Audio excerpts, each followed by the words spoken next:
Hello, we are here for podcast. Yeah.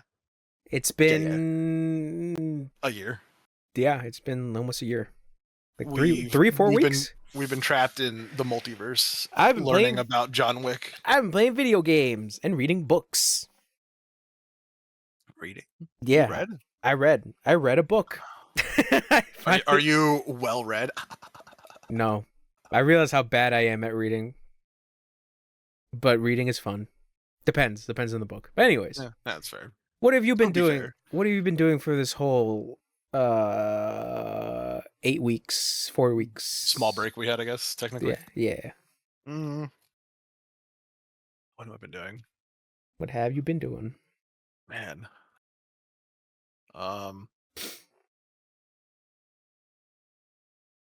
Sleeping. All right, congratulations. It's funny you say that. I got a sleep apnea mask. Oh, really? I really do. Damn. Are those don't fucking stigmatize me with this shit, motherfucker. It's normal. We are old.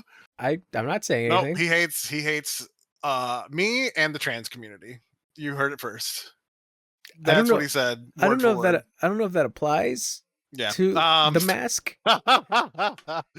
Like, do you think you're a transformer? Is that what it is? Like, because you feel like you're part robot? Is that what you mean? I do be transforming at night so I can sleep better. Oh, that's man. a really terrible. Yeah, you're transforming your lungs to breathe. But in all seriousness, yeah, man, super hard to sleep with it. I somehow took it off in the middle of the night without even waking up. Like my body did it. I did it while sleeping and placed it very gently on the side of my... Just closed eyes and your arms start moving on their own just to take out the mask. So I'm going to give you a rundown of that as well. So I took it off very gently, put it on the side of the dresser next to me. So what's really weird about that is I am really well known for flailing around while I sleep, which is known because I've knocked glasses off the side of my bed. Or the side of my bed, the table near my bed, which I mean glass, I mean like a full glass of water. I will just swing my arm and knock it the fuck, like it'll fly. My computer is very close to there, like I have to be very careful. So I usually don't have that near me anymore. But when I was really young, I used to eat sunflower seeds before I went to bed, and I would leave a cup of shells next to my bed, and I would wake up and they would just be all over the room. Damn. So like, just really weird shit. Like, I'm really weird, and I've always been like, because of scary movies, I am terrified of recording myself while I sleep because I don't want to ever see anything that's really weird, right? Yeah. And that sounds stupid because I'm sure nothing would be bad, but if I ever see my comforter moving while I'm sleeping and I didn't do anything, I'm gonna be like, cool, gotta be, a ghost or something. Anyways, silly, scary things that I'm just like, oh, like that could be a possibility. Anyways, so it makes me very like, why did I take it off so carefully and like put it down? Because like, I'm known for like throwing shit. Oh, my phone too. If I have my phone like near me when I fall asleep, it's on the other side of the room when I wake up. Yeah. So just weird shit. But the mask like itself, I don't know, hard to get used to. I feel like I don't sleep as good with it on. Even though they said I'm supposed to sleep better, and it doesn't feel that way. But people are like, it takes time, and I'm like, yeah, but it's been a week and a half, so yeah.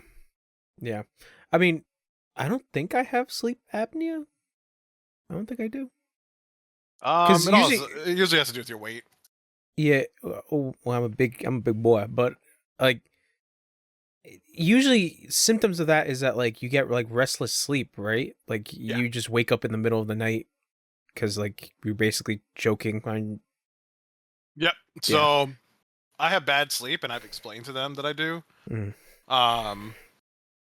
I do not go and like wake up. Like, never. I snore horribly though. Oh, okay. So yeah, that's also the other case. So like my family, and my significant others over the time have told me that I sleep very loud.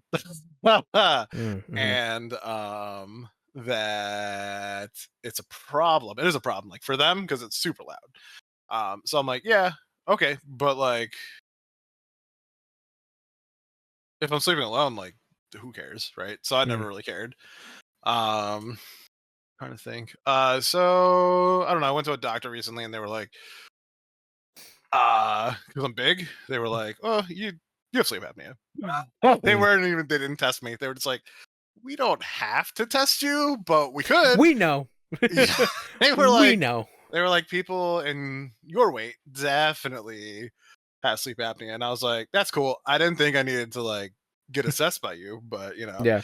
So they did. So they did was- run some tests. I was just thinking that as soon as you walk through the door, they had the machine just right there ready for you. Yeah. Yeah. It's just a scale. They're like, okay, cool. Because like my mom has a sleep apnea machine. Okay. Yeah. So does her boyfriend. But weirdly enough, he's very skinny, but he needs it to breathe because I think he has some kind of like respiratory thing for it. I don't know. It's very weird having the machines. Mm-hmm. Yeah, I mean, there's really nothing more to it. It's just You don't feel like Goku or Vegeta in the hyperbolic not time you chamber. know what? In Thank the you for saying that. tube. That's gonna make me feel a little bit better now. There Actually, you go. about it. In That's the cool. tube.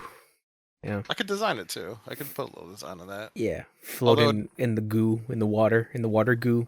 It is owned by the insurance company, so maybe not. Okay. But yeah. Don't fuck with that. That's a cool way to look at it. Thank you. Yeah. That's actually a nice little thing. But you know, go fuck yourself. Yeah. no. Yeah, it's just something that happened. Figured it'd be like, yeah, that is part of my thing.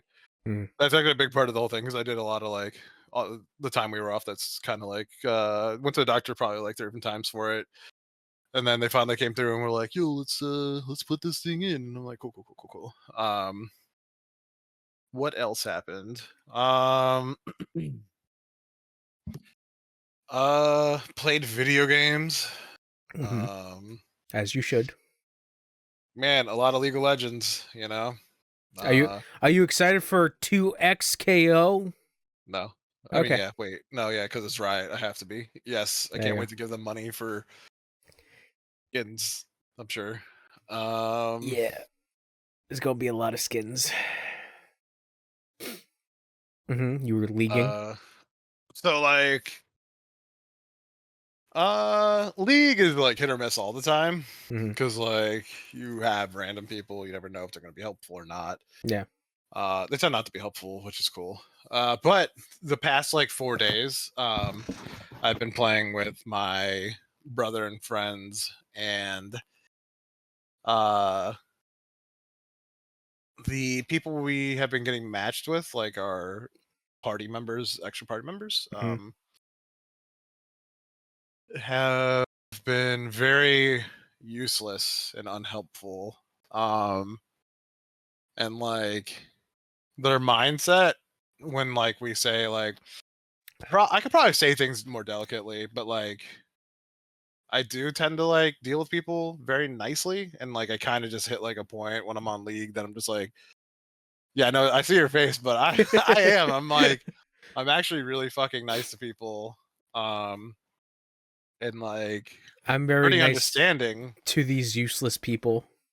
Well, it's like it gets to a point where I'm like, I'm so tired of it because like, so I play jungle, which the role is intended for you to go to other lanes and help people. But whenever I need help in the jungle, I'll ping, and then I'll ping again, and then I'll ping again because I know they don't see it. I'm aware as well because like I'll even have someone like my brother ping and be like, "Yo, you didn't come and help me," and I'm like, "Yeah, but like I need you to physically like verbally tell me because then I won't notice sometimes the pings." So I make sure I ping more than once so that people see it, and then they don't come. They're in a position to help, by the way. They don't come, and they don't come and help. And then I die, or we lose the objective that we need to get. And then later in the game, I'll just hear them go, "Well, we don't have any objectives," and I'm like, "Right, because I can't solo get it.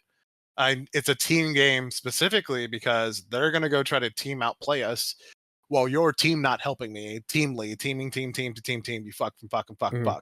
So, I've just gotten to the point where I see people not do something right, and I'm like, you're just bad. And I tell them, I literally just say, you're bad. It's okay. I know not to ask you for help again. Like, that's the line I'll write. And they're like, oh my God, I can't. And then I mute them. It's because I'm like, it doesn't matter anymore. But like, again, like I said, the past 4 days, it's been like people walking around the map after I say that to them. And then they're just like, your flash is like used to engage or run away. And it's like a 4-minute cooldown. That's huge, by the way, because the game only runs 30 minutes, right? Yeah. So That's a big chunk. they'll start just flashing in place and wasting it. And then they'll start using their teleport and wasting it. Again, another like 4-minute cooldown. And then like their spells, they'll throw them in an opposite direction instead of at a opponent. And it's like, that's what they're doing. They're doing it specifically to be assholes. And I understand. And I know it's partially my fault because I should not antagonize, because it's part of it. But also, don't be an asshole. Like, maybe play better. And like, and the other line people will say is, well, it's normals. It doesn't matter. And I'm like, okay, so if the game doesn't matter, why are you playing? Why would you play then? I was about to say, are the online options like ranked and like, or is it ranked by default? It's normals by default. Okay. Yes, then I don't get that, because that's always a thing that like I've seen people that like be like, why are you being such a tryhard? And it's like, bro, we're playing ranked.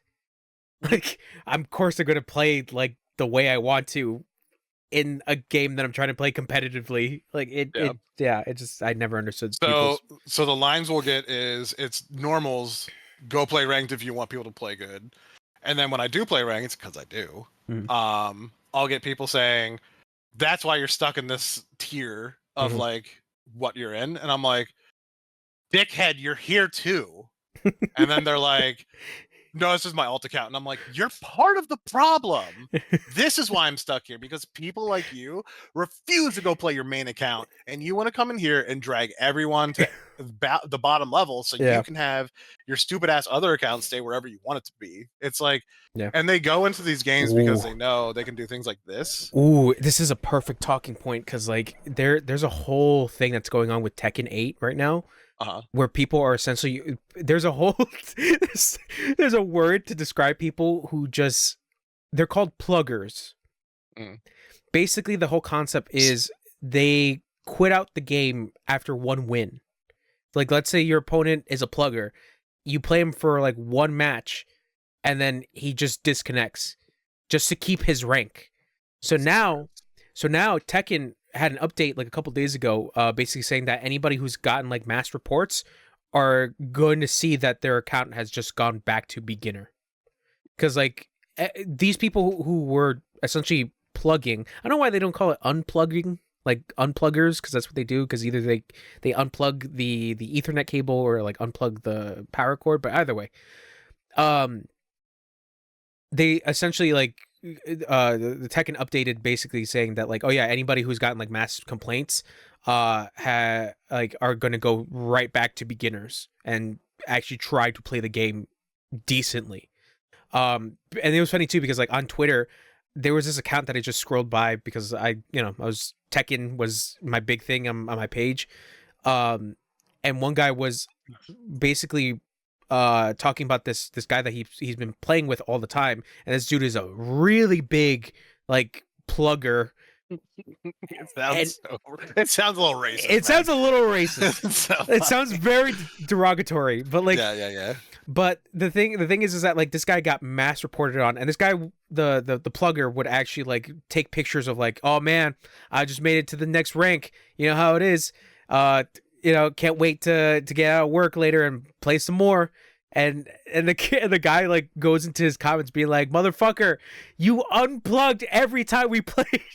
Like, what are you saying? Like you don't deserve that rank. Like it's just wild shit that people would do just to like have some kind of dumb video game status like that. And it's just like that league thing of just like people who have alt accounts to do shit like that. It's just like the craziest shit in the world, I always thought.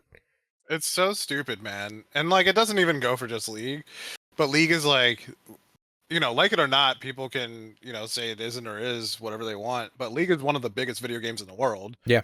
And it's just insane to me that like people do this. I mean, I have a friend who plays Call of Duty not at a fucking like high level, mind you. He's a very low level player. Uh-huh. And he told me one time, I want to put this out. I don't fucking do this, by the way, at all. But he will bomb his account where he loses like 20 matches and he'll just let his match run and lose and kill himself a bunch of times. And it'll put him in really low elo lobbies so he can go in and beat these people that are like brand new to the game. Oh. And Yeah, he's like weird told me before. He's gate, like, I do this all the time. like weird gatekeeping shit. I don't know if the term gatekeeping is right for it, but he'll just make it so his account goes to low lobbies and then he'll just kill everybody, get like a 80 kill game. It sounds a little gatekeepy, you know, because it's like I don't want you to reach to the gate, so I'm gonna get right in front of you, in front of the gate. I guess I thought gatekeeping was more like trying to keep people from like learning about something. I don't know. That's why I said I'm not sure. Technically, your friend is doing that. Yeah, again, I don't. He's not letting them play the game. I would call him a piece of shit. That's what I would call him. That's but just, like, yeah, that's such a weird thing to do. I never understood that. listen, that like I said, I don't give a fuck. Like you do whatever you want to do, but like, it just sounds boring to me. Like I don't want to do that. I want to play the game. The reason I play League at the level I do is because I'm trying to learn how to play better. I have recently been playing with people that are way better than me. Yeah. And I've learned how to itemize better. I've learned how to do certain moves better, stuff like that. And that's good. Like I like that. I enjoy becoming better at the game. Call of Duty. I used to be really good at Call of Duty. I'm not talking like I could go pro, but I could, like I won almost every 2v2 match I used to play. Yeah. Which isn't really like hard because it's 2v2. But it's one of the things I was really good at and I really enjoyed, so I would do it all the time. But I went back to go play it on like, I don't know, the newer games, and like it doesn't feel as good. But regardless, like I would hate if people were doing that dumb shit, like just giving up and stuff in those games. So I can only imagine that people have the same issue in other games. It sucks. It really sucks because the League community is really toxic. So like, yeah, it feels like it'll never change. It'll never be better. It's funny you mentioned that about your friend. It's just like I'm thinking about it, about the idea behind it, and it's just like it feels like more of a power trip kind of thing. Like if like you want to be overpowered.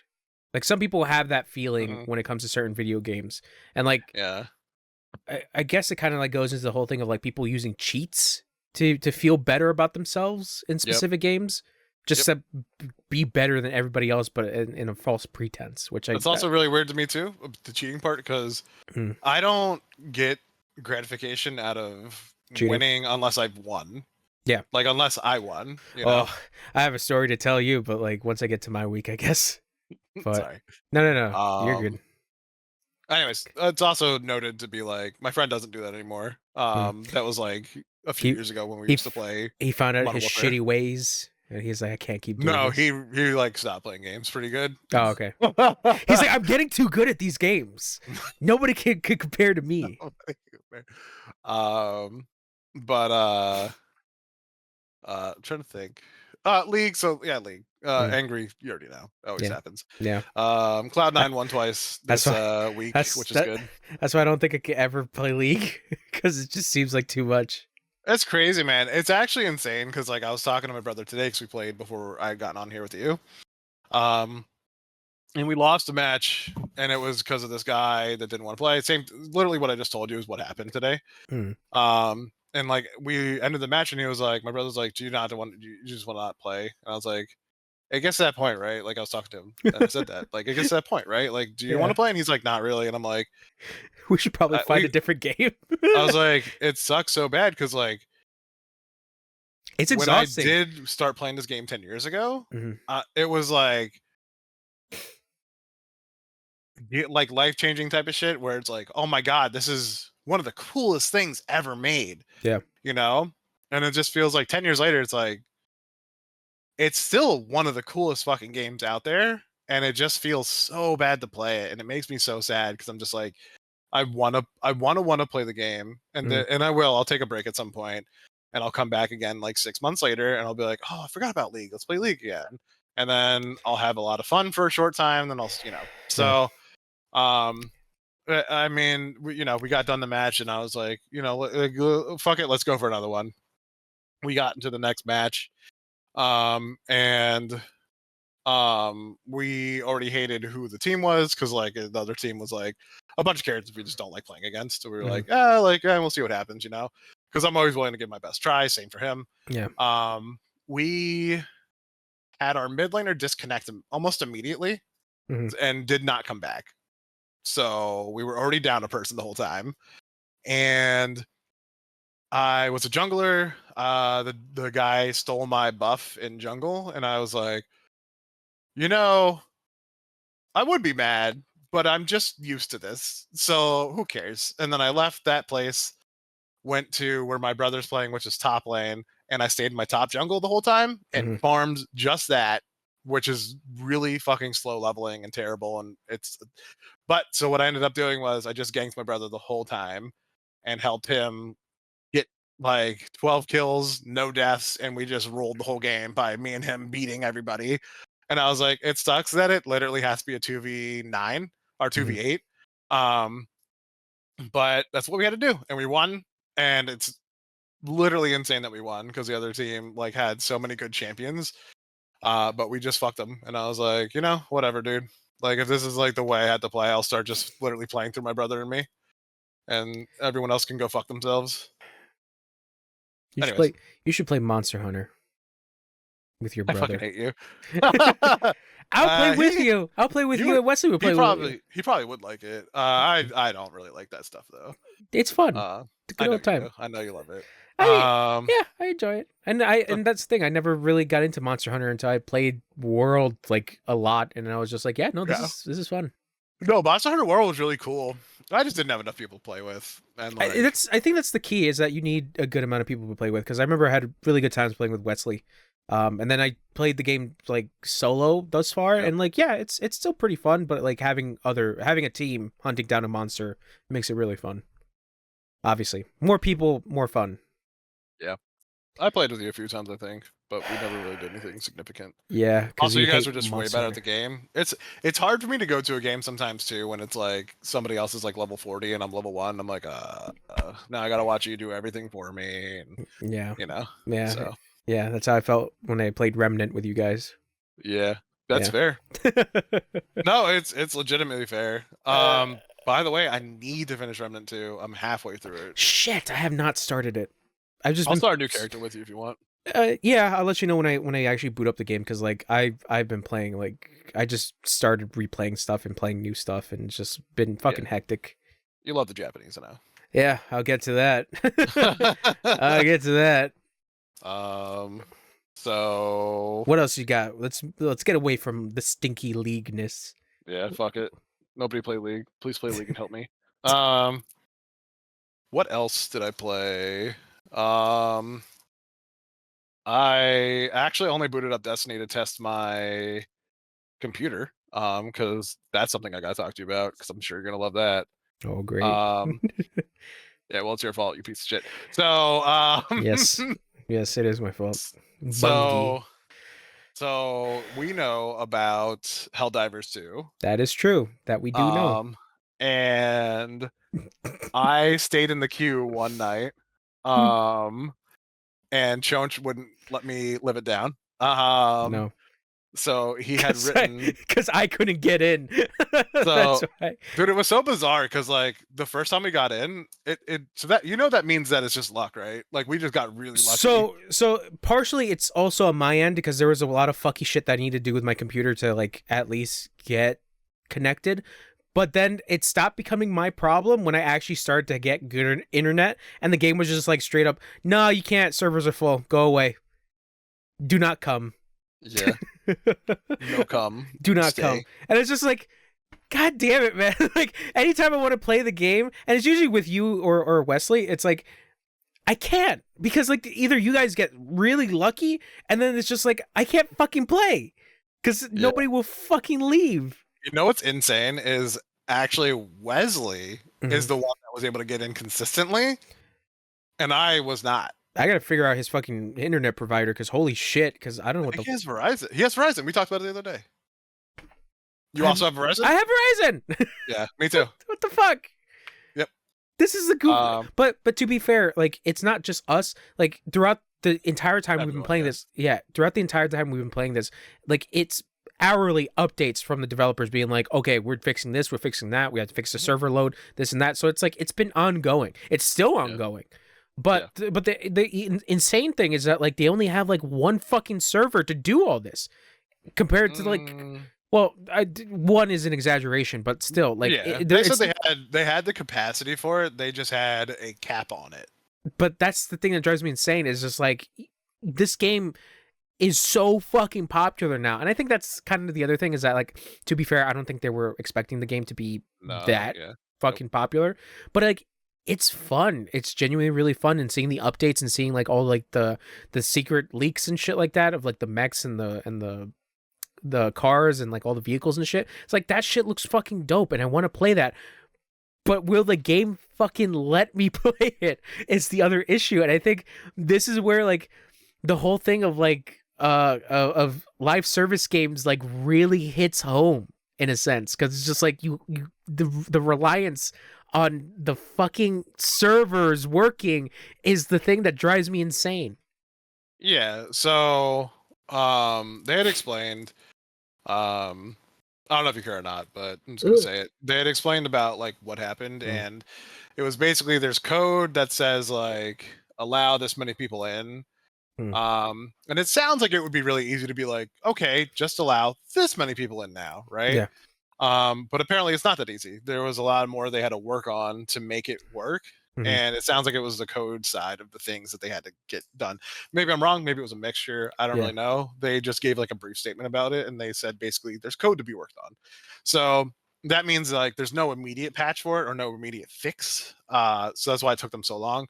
But I will say, you know, everyone's been writing. I've stayed on the forums for a really long time because I really like was invested in like what people were saying and like why people were angry, why people were happy. There was a lot of people that were in there saying, you know, there's only 100 devs. Calm down. They're doing good work. This game's good. Yeah. It might not be able to be played now, but you get ready to play it because it's going to be really fun when you get in. And the truth is, you know, 3-4 days later, we're all playing and it is fun. Yeah. So like all those negative comments where people were like, fuck these guys. Even me, I streamed at one point where I had a stream up and it literally just had, I had the notepad open that said get better servers. And you know, I mean, I'm not like, I'm sure it's being a dick, but like, I'm not actively sitting there and like yelling at somebody or like typing a thing up. I'm just, you know, I had the server, or not the server, I had the game open, and I was like, well, I'm just gonna leave it on and see what happens, and I never got in. So anyways, back to the original statement of, I left my game on in the server, and you wrote to me and said, I hope your computer overheats. So I had been playing the game at 82 to 87 degrees on my CPU, and I was like, looking at the numbers, and I'm like, you know, I think that I get this on Destiny. So I went and checked on Destiny. Yep, Destiny runs around 82 to 87 degrees. And I'm like, why are these games so high? So I go play League of Legends, like 50 degrees, like 60 degrees, something like that. I go and play Redfall, 62 to 72 degrees. Again, like other games, 62, 70 degrees, blah, blah, blah. I'm like, I don't get why these games are so high on the CPU. So looked into it. Looked at what degrees it should be. It should never be around really 80. It should max out at 82, something like that if it's really heavy, but you shouldn't consistently run on 80 degrees or higher, they said. Yeah. So I undervolted my fucking CPU because I tried moving the fans around. That didn't work. I took it off the carpet, which because it was on the carpet. Oh, Jesus. So I put it on a table and nothing changed. What else did I do? I did not try reseating the cooler because the stock cooler apparently is supposed to be good enough. So there should be no reason for me to. I know I tightened it properly. Yeah. I cleaned all my fans. What what else did I do? I don't know. Anything anyone told me to try, I tried. And it just won't go cooler. So what I looked up next was I know people talk about undervolting. So I was like, let me see what that's all about. Apparently undervolting can save more more lifetime on your CPU by undervolting, and it'll still give you the same what's it called? Power. Mhm. So I changed it to undervolting, and I went from the peak of my degrees on my computer was 92, by the way. And that was, Jesus. I don't know what I was doing, Yeah. but I got it down to the lowest low is 32 degrees or something like that, or Mhm. 32 or 36. And then the highest degrees now that I get is about 72 by Okay. undervolting. And I was like, yep. I was like, very cool. And that also made me start like diving more into like seeing what else I can do inside the BIOS to fuck around my computer. Mhm. I mean, I already I don't know if it's called overclocking, but Yeah. what I think I overclocked the RAM or whatever it's called. I made it run at the intended speed that it's supposed to be at instead of it when you The buy RAM default. it Yeah, runs at a yeah. lower. Yeah. Yeah. So and then there's actually I could run it even higher. So I'm gonna try looking into if what the sweet spot is for that. Mhm. Um and I learned how to test my PC. So it's pretty cool. I like that. I'm gonna look into building a new one when I have time and money. Yeah. Just to like because I really like now I'm having fun with like doing things like that. It's So fun. It is fun. yeah. I want to see like what a meaner machine could do. If I had the money to buy another PC again, like build another one, I want to Yeah. go with like a small form factor one, almost like a carryable one. Yeah, I want to go opposite. I want to go real big. You want to go Gigantamasaurus? Yeah. I want to also get so it's tough because like I looked into like liquid cooling versus fan. Mhm. And people are like, it's so negligible on the numbers. If you just get a really good fan, it works really good. Yeah. And they're like, the difference is like the water ones have a chance to leak. So why would you want to do that basically? Yeah, same thing with like AIO coolers. Like they have a Yeah. chance of like drying up later down the line. But like, Yeah. I have an AIO cooler, but the thing is that like the CPU that I got, like it runs really hot, so it needed an AIO. See, but that's what I'm saying is there's people that they swear that they buy these like high end fan ones and they work as efficient as AIO. So Yeah, um just could be dependent. Yeah. no, yeah. I mean, it also has like two heat pipe things coming out that are branching into like 6 different pipes or whatever. And Yeah.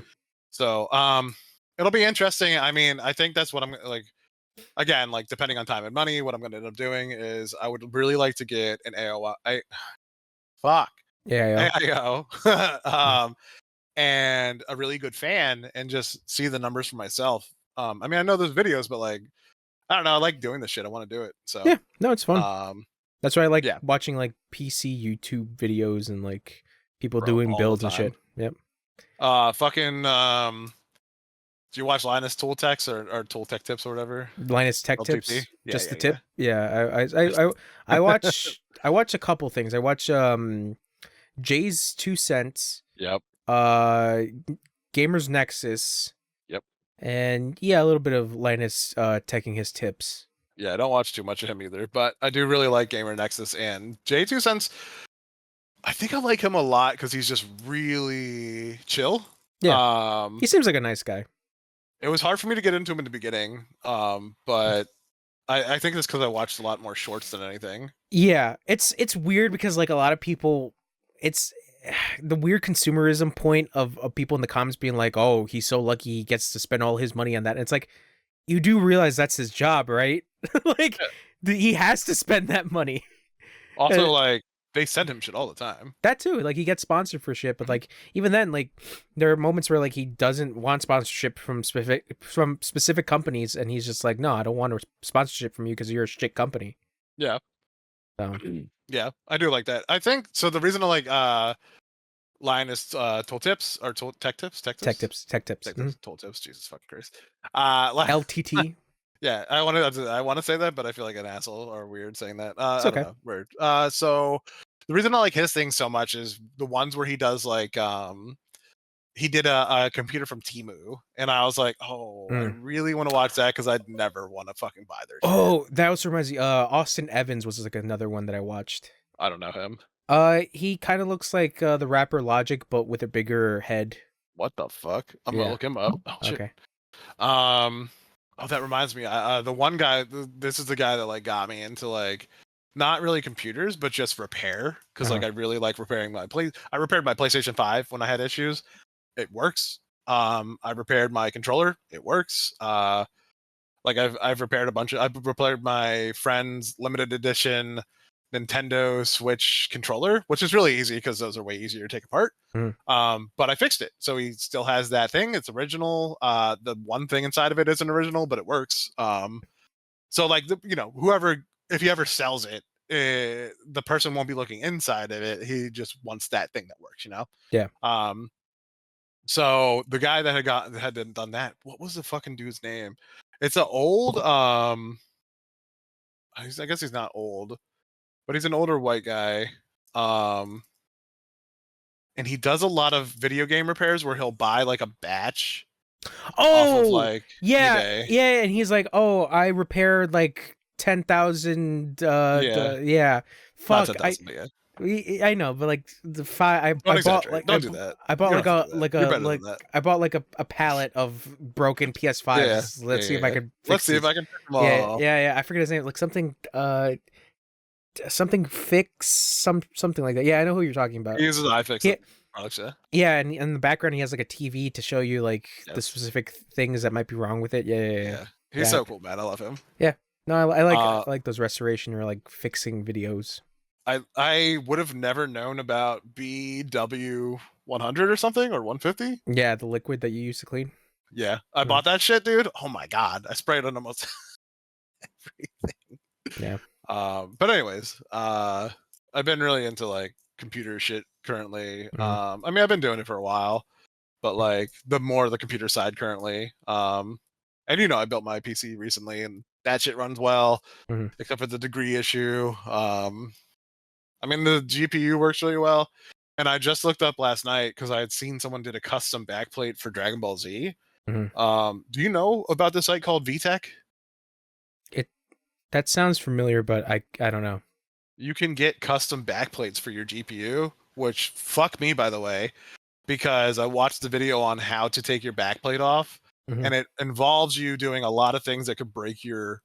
If you bought $1,000 GPU, it could break your $1,000 GPU.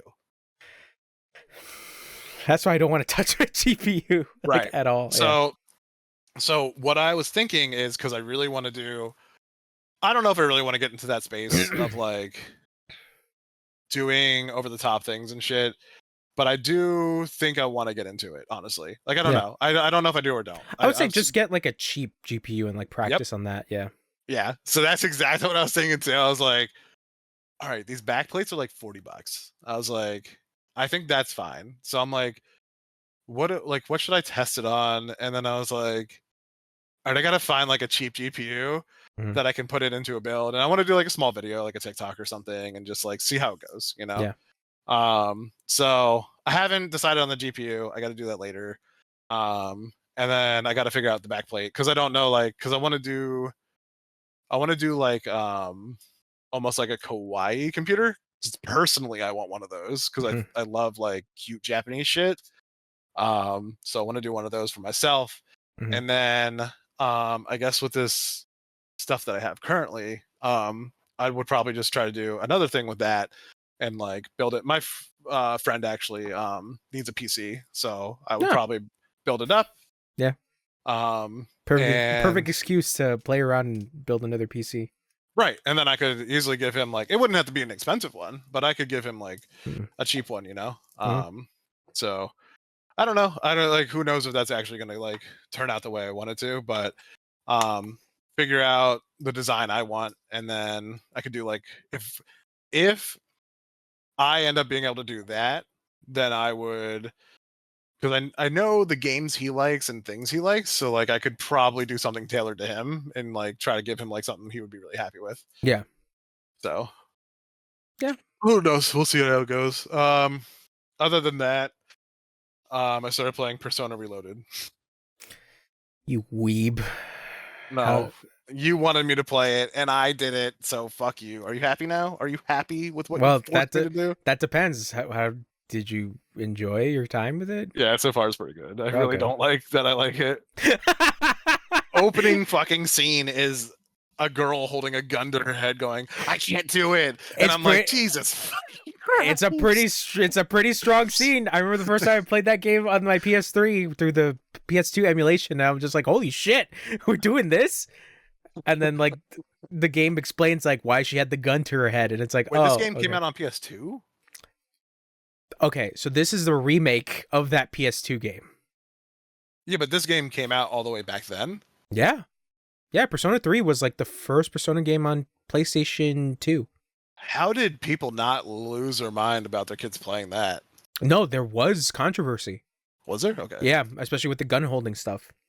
That's why I never heard anything. That's why later down the line in the other Persona games, they don't go as crazy dark with that whole concept of like evoking the persona. Because like literally in Persona 4, in order to summon the persona, they just have cards and they break the cards. And then in Persona 5, they tear off their masks. So I haven't made it any further. I don't know much, and I don't want to know anything because I want to. Oh, I'm not going to say anything. That Persona 3, I think, is really strong in its narrative. But personally, if you really enjoy Persona 3, there's rumors that I heard that a Persona 4 remake is supposed to happen, or Persona 2 remake, something of that sort. But if they do remake Persona 4 is my favorite. Like, it's one of my favorite games of all time. But I genuinely think, like, Persona 3 and Persona 4, like, this is 4, this is 3, like, they're about that, like, in favoritism, because they're just so good, and the music is phenomenal in those games. Okay. Yeah, the anime, so like game looks amazing, by the way. All the anime stuff looks very anime because it's an anime. And then the video game itself is just really, really pretty. I was about to say, you haven't met any characters yet, right? You haven't met two women and myself. Okay, because I bought the collector's edition of Persona and I was about to show the trophy, but that's kind of like a character spoiler, kind of. Like, what do you mean? It was like someone I'm gonna. If it's not gonna ruin anything, it doesn't matter if you show it. It's a character you're gonna meet. She was in the promotional material and stuff like that. But like, yeah, you'll get there. All right. Eventually, if you keep playing. And I didn't play this, but me and Wesley were talking about it. I was like, why is this game making me think of like that teddy bear with the red eye? And he was like, oh my god, I know what game you're talking about, Danganronpa. Teddy bear with the red eye. And he was like, you talking about they go to the high school and they have to like get out of the thing? And I was like, yeah. They're in like a bad situation. Danganronpa, they're in like a bad high school thing. And yeah, I was like, it just reminds me of that. Because the first thing you're introduced to in Persona 3 is you walk up to a coffin and your guy goes, is this a coffin? And I was like, fuck you, you know that's a coffin, asshole. Don't fucking ask if it's a coffin. Yeah. And then there's blood everywhere, and I'm like, so you're just not going to freak out about all the blood everywhere? But you're going to ask if it's a coffin. And I was like, fuck this guy, man. A piece of shit, dude. Man, Persona 3. I have to start playing Reload. I didn't know if you had to give yourself a last name in Persona. Oh, yeah. So it's like, I go by Thalius, and I was like, cool, I'm Thalius. And then I was like, I don't have a last name. And the thing I used for a tag for other things is BFC. When I can't have just Thalius. Do people call you BFC San and Kun? Yeah, Kun, BFC Kun. Oh, which, man, amazing. By the way, stands for Backflip Champion. Yeah. But it's really funny to see because that's the first thing I saw when I went to the school was BFC Kun. I was like, what the fuck are they talking about? Yeah. And I was like, oh, it's my last name. And then I was like, but what the fuck? I don't know what Kun is. So I was like, I don't know what the fuck Kun. Yeah. Like from a weeb. So basically those are different titles that people give to. Is it kind of like sir or? Yeah, Kun is usually like a very San is the more proper term if like you're meeting somebody for the first time. I would refer to you as San if like we are meeting each other for the first time and like we're here to discuss like not necessarily personal things. Kun is more of a lighter kind of term, like you kind of know them a little bit more. Like homie kind of, or like what? Homie? Yeah, in a sense, Kun. But then there's like the very cutesy term where it's like Chan, because like I know there are people that's gonna say that in Persona that say Chan, and Chan is like almost like talking to you as if you're like a child in a way, but it's not in the sense that like it's meant to be mean, but it really depends on the situation as well. If you like really know each other. But yeah, that's it's called honorifics. That's what it's called. Gotcha. Because I think there's also a character that refers to another character as Tan, but I think that's a completely different case scenario. I don't know what that necessarily signifies. But yeah, those are usually the honorifics: San, Kun, or Chan that you I'm see. assuming. Yeah, that you see in a lot of like Japanese RPGs based in Sorry, Japan. it's Kun, San, and what's the third one? Chan. Chan. Yeah, Okay. yeah. So Huh. I'm trying to think Okay. if there's any more. No, yeah, no. What about kawaii? Kawaii is just cute. Am I kawaii? Don't worry. You'll meet all the kawaii people in Persona 3. The Reload. the only other thing that happened in this that made me laugh really hard was when you're introduced, you go into like a room and it's like faculty or something, but it's like actually just a bunch of people sitting in a room. Um, and the maybe it was facility. I don't read well. Um, there's a bunch of people in there, and one of the guys is like, "Hey, we can walk home together," and I'm like, "All right, whatever." And he's like, "Don't you live with that cute girl?" And I'm like, sure. Yeah, I guess she was there. And then there's another guy that comes up and he's like, "Don't you live with that cute girl?" And there's another guy that comes up and he goes, "Don't you live?" And I'm like, "Holy shit, bro! Yes, you fucking weirdos. I live with her. Calm down." And then like, I'm just like, does everyone fucking want this chick? And then Wesley was like, "Is it the young one or the old one?" And I thought it was the older girl, and I was like, "It's the older girl." And he's like, "Yeah, she's cute." And then I was like, "Oh no, it's the younger girl." And I was like, "That makes it even weirder." I mean, And technically, you're in high school, so I'm gonna. no, I understand that, Yeah, but it's still like it's just funny because like everyone's like that girl, and I'm like, there's yeah, like 500 women here. Go yeah. find a different one.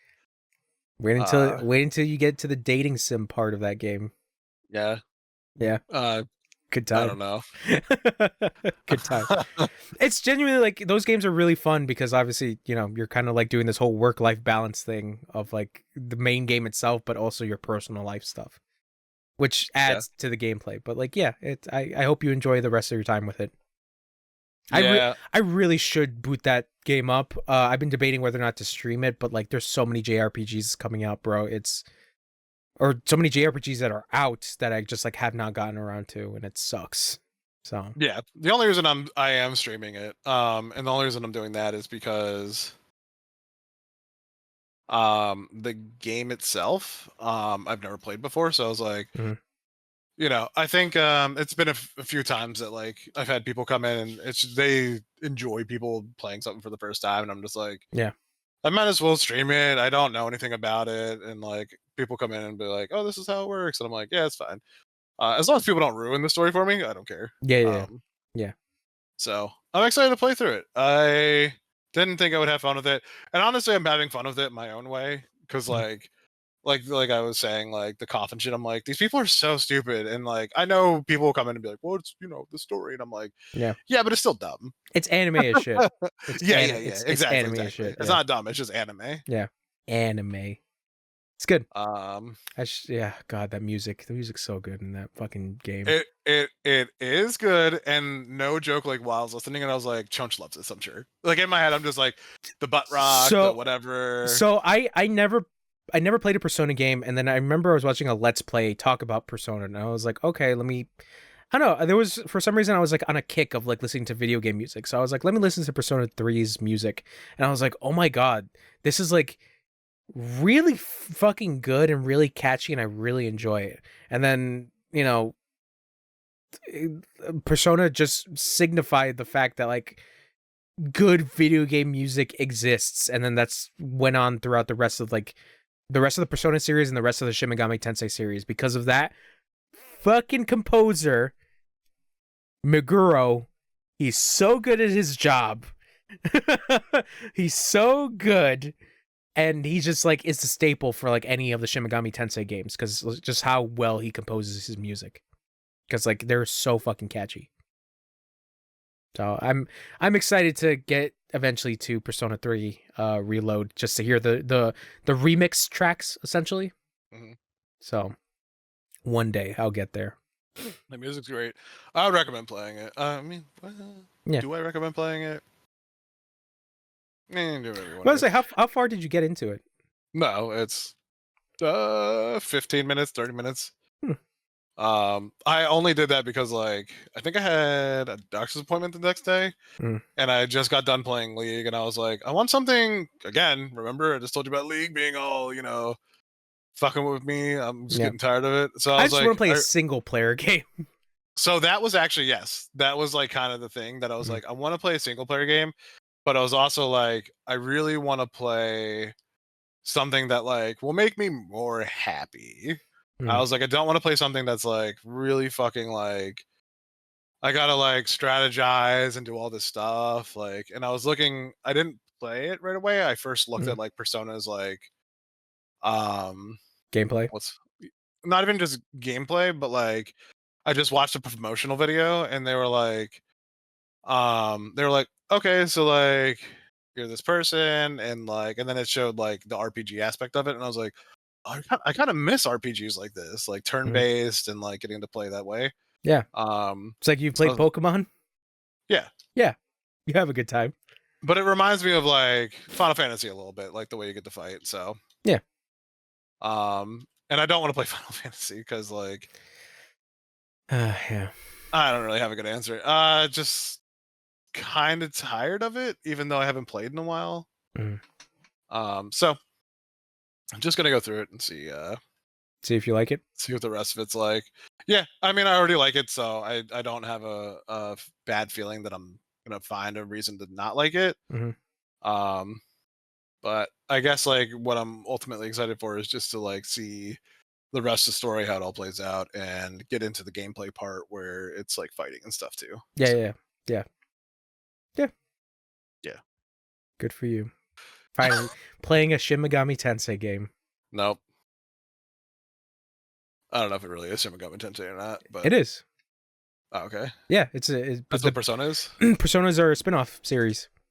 Okay, good. It's better. They did a better job in this one than that other one that you played. The bad one. To be fair, the only good mainline Shin Megami Tensei game that I've played thus far was Shin Megami Tensei 4, but I haven't played the other ones, so I don't know. Because I hear 3 is pretty good, but never got to it. And then like the other spin-offs are like also good in their own part. But we'll see. We'll see. Persona. Persona. Persona. I can't do it. I can't do it. I gotta shoot my brains out to get like, my persona. She's like, I'm a pussy. It's funny because my brother was like, the reason I never played that game is because they put guns to their head, and I was like, I've never played it, but I always thought that was like a funny part of it. And when they explain it, it is goofier. Like it is Yeah. super goofy, but it's just like, okay, it's anime. Well, I did have a talk with Wesley about it because I was like, why are people so mad? Like, not people, but like, why? Because my brother said something about it, and I was like, I don't know why he has like this taste for Discern, whatever, right? He doesn't like it. And he should play Persona 4. Wesley was like, well, to be fair, like they are putting guns to their head. And I'm like, yeah, but like if we're gonna go down the road of like you don't want your kid playing this, it's M-rated. Don't you they're not supposed to be playing it. Yeah. It's not for 16 to 10-year-olds, it's for 17 and up. Yeah. That's what it's for. For people that have actual brains that are currently formed that can go, oh, this game is a game. Because the thing is that like I remember the controversy that I saw from like articles from years ago was basically like it was glorifying suicide, and it's just like I can see that standpoint, but it's like it's an M-rated game. The purpose of the guns is explained in the story of itself, so it's not really nobody in the game is being like you gotta kill yourself now if you want to do cool shit. It's just like no, none of that happens. You have to kill yourself now. Kill yourself now. Do it. Just hello, dear God, that shit. Jesus Christ. Kill yourself now. The lightning in the background. um. Anything else you played Uh. or watched or did? I know I talked about Helldivers, but I talked more about the server issues. I got to a high level in there, like level 36. Yeah, damn. Yeah, I've been having a lot of fun. I maxed out my points. I can't spend them anymore. I just have them at max points. Damn. I am hoping that that's enough to buy everything when the new stuff comes out. Mhm. We'll see. We'll see. And I've almost bought all the in-game armor through getting paid for in-game currency. Yeah. So I haven't spent any extra money on it, but I have almost all the money armor that you'd have to buy with real money. Mhm. So I feel kind of accomplished, I guess. Yeah, I'll see why not. Video game costume. Yep, you got it. Yeah. So cool game. Recommend playing it. Chunch will never play with me, so whatever. If I can get into the fucking servers. Yeah, I'm gonna stay on the server next time though, so you can't. So other things I played, I think that's it. Didn't watch any movies or anything? No, I watched some stuff. I just can't remember everything. I've been watching a lot of Rick and Morty. Mhm. I already watched it all, but I just keep watching it. There's a movie called Damsel coming out. That has 11 from Stranger Things in it. Mhm. It looks really cool, so I'm excited for that. I'm excited for Dune 2. I'm waiting for it to stream, and then I'll watch it. I did watch movies. I watched movie 1 through 4 of Starship Troopers. Oh wow, you went through all of them. I think there's a 5th one. There's a 5th one, but yeah, you basically. And there also might be like a side one. I don't remember. There's a lot. All I know is that like you should watch Starship Troopers, and that's it. That's all I know. The first one's actually really good. Mhm. And when I say really good, by the way, everything's relative to its own person. Yeah, satire. Yeah, like it's good in the sense of like it was good in the 90s or the 80s whenever it was made. I can't remember. It's even possible that it was made in 2000. I really don't remember. But like I was looking at the bugs, and I'm like, for being CG bugs, they're actually not that bad. So yeah. But then you watch the second and third and fourth one, and you're like, oh, It went down. The budget went down, and the story and the actors. Yeah, like, the actors are bad in the first one. Oh my god, they got worse. I don't know how. Yeah, I think in the third one, there's just this really hot chick, and like, there's no reason for her to be there, and she has a horrible accent. And when I say horrible accent, I mean like she's from Russia, and she just can't play anything else than a Russian person. Ooh. Like, so it's like thick Russian accent. Yeah, and it's just really weird. She feels out of place. It just is what it is. But they're like a fun waste time type of thing. Mhm. There were a few parts I had to just skip because I was like, this is really dull, because they were like talking so much about nonsense that didn't matter that I was like, oh, okay, like let's go ahead and move to the next part because we know the bugs are coming next and they gotta fight that. So let's see what that goes. Yeah. So I don't know. I wouldn't recommend watching it, but if you have like time and want to, then I guess do it. I mean, I wasted a good amount of time watching the Rocky movies and Mission Impossible, so Well, I disagree with the Mission Impossible, but I'm sure the Rocky's good. Rocky's okay. Yeah. It's good. I would say something controversial. I would say 1 is very good. 2 is also very good. 3 is pretty good. 4 is a very mixed bag for me. But 5 is goofy that I kind of enjoy it. But I don't think anybody would defend Rocky 5. And then Rocky Balboa is like, it's kind of like a nice little like love letter, like a little note to like the fans that have been sticking around for Rocky, that like, yeah, this is where the character can end. And then Michael B. Jordan is like, fuck that, let's make Creed. And it's just like, okay, let's make Creed 3 without Rocky. Who's Rocky? Yeah, that shit was goofy. You made me kind of want to watch Rocky movies. I Five hate Tom Cruise, by the way. 5 is like the goofiest shit in the world because it's just like, no, like it's so goofy. It's so goofy because they take Rocky to the streets. Oh my god! It's But is it him? Is it Sylvester Stallone? Yeah, it's still Stallone. Oh, like what year was this made? I think in the 90s. It was 90s. Okay. So he's not that old. No, but like Rocky to the streets. but the gap, because you can tell that, like, I think there was also interviews that's like Stallone wanted to bring back Rocky, but because of the really bad taste Rocky 5 left, they couldn't do anything with it. So there was a huge gap between Rocky 5 and 6. How was Creed? I don't remember Creed. I watched it like maybe like one time, and I thought it was good, because it's like, okay, you're passing off the torch to somebody else. But then like Creed 2 happened, and then like I didn't hear anything about Creed 2, and then Creed 3 happened, and then it's like, oh, no Rocky is there, and it's just like, I get it. And then like the whole thing of like the interviews with Michael B. Jordan being like, we're gonna create the whole Creed universe, and it's just like the Creed Avengers is gonna happen, and it's just like, all right, this franchise is just like, it's shooting its load off way too quickly. Like that's what it's trying to do. So I just like stopped caring about Creed. Yeah, but Rocky 5 is funny. Oh, I just remembered the robot. All right, what is this?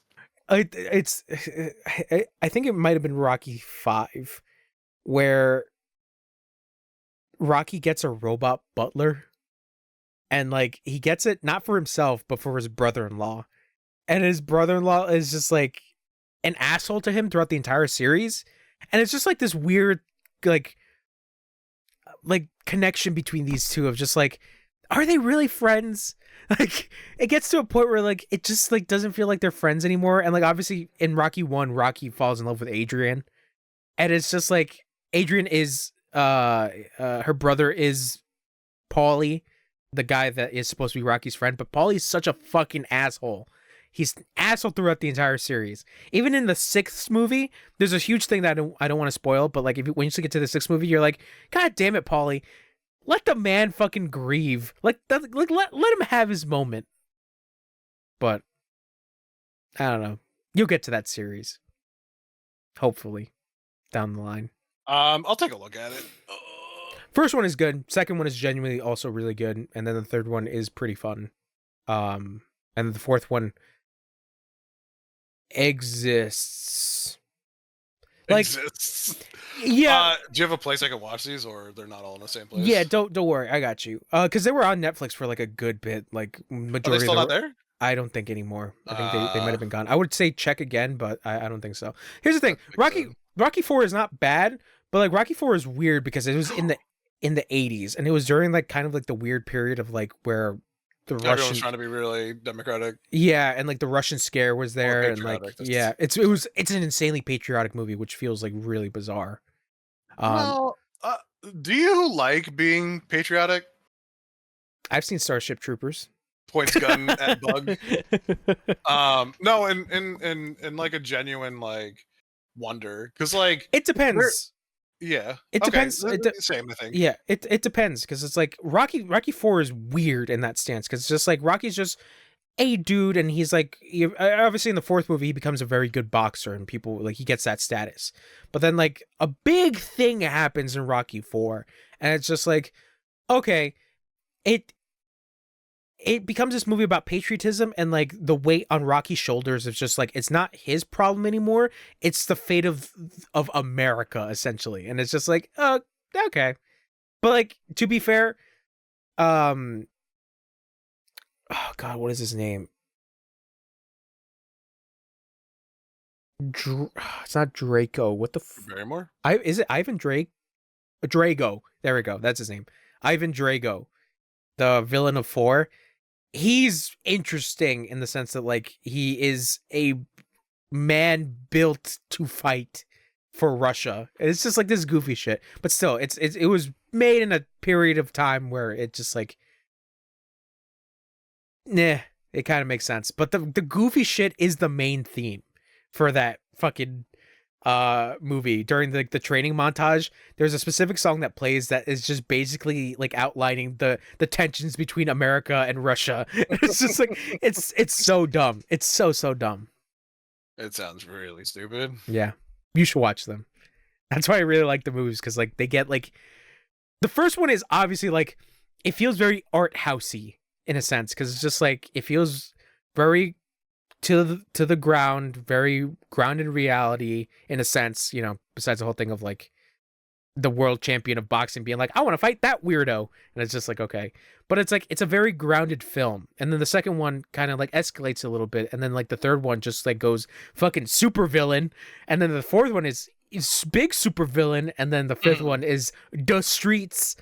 And then 6 is like, it goes back to that grounded reality. So The streets. the streets.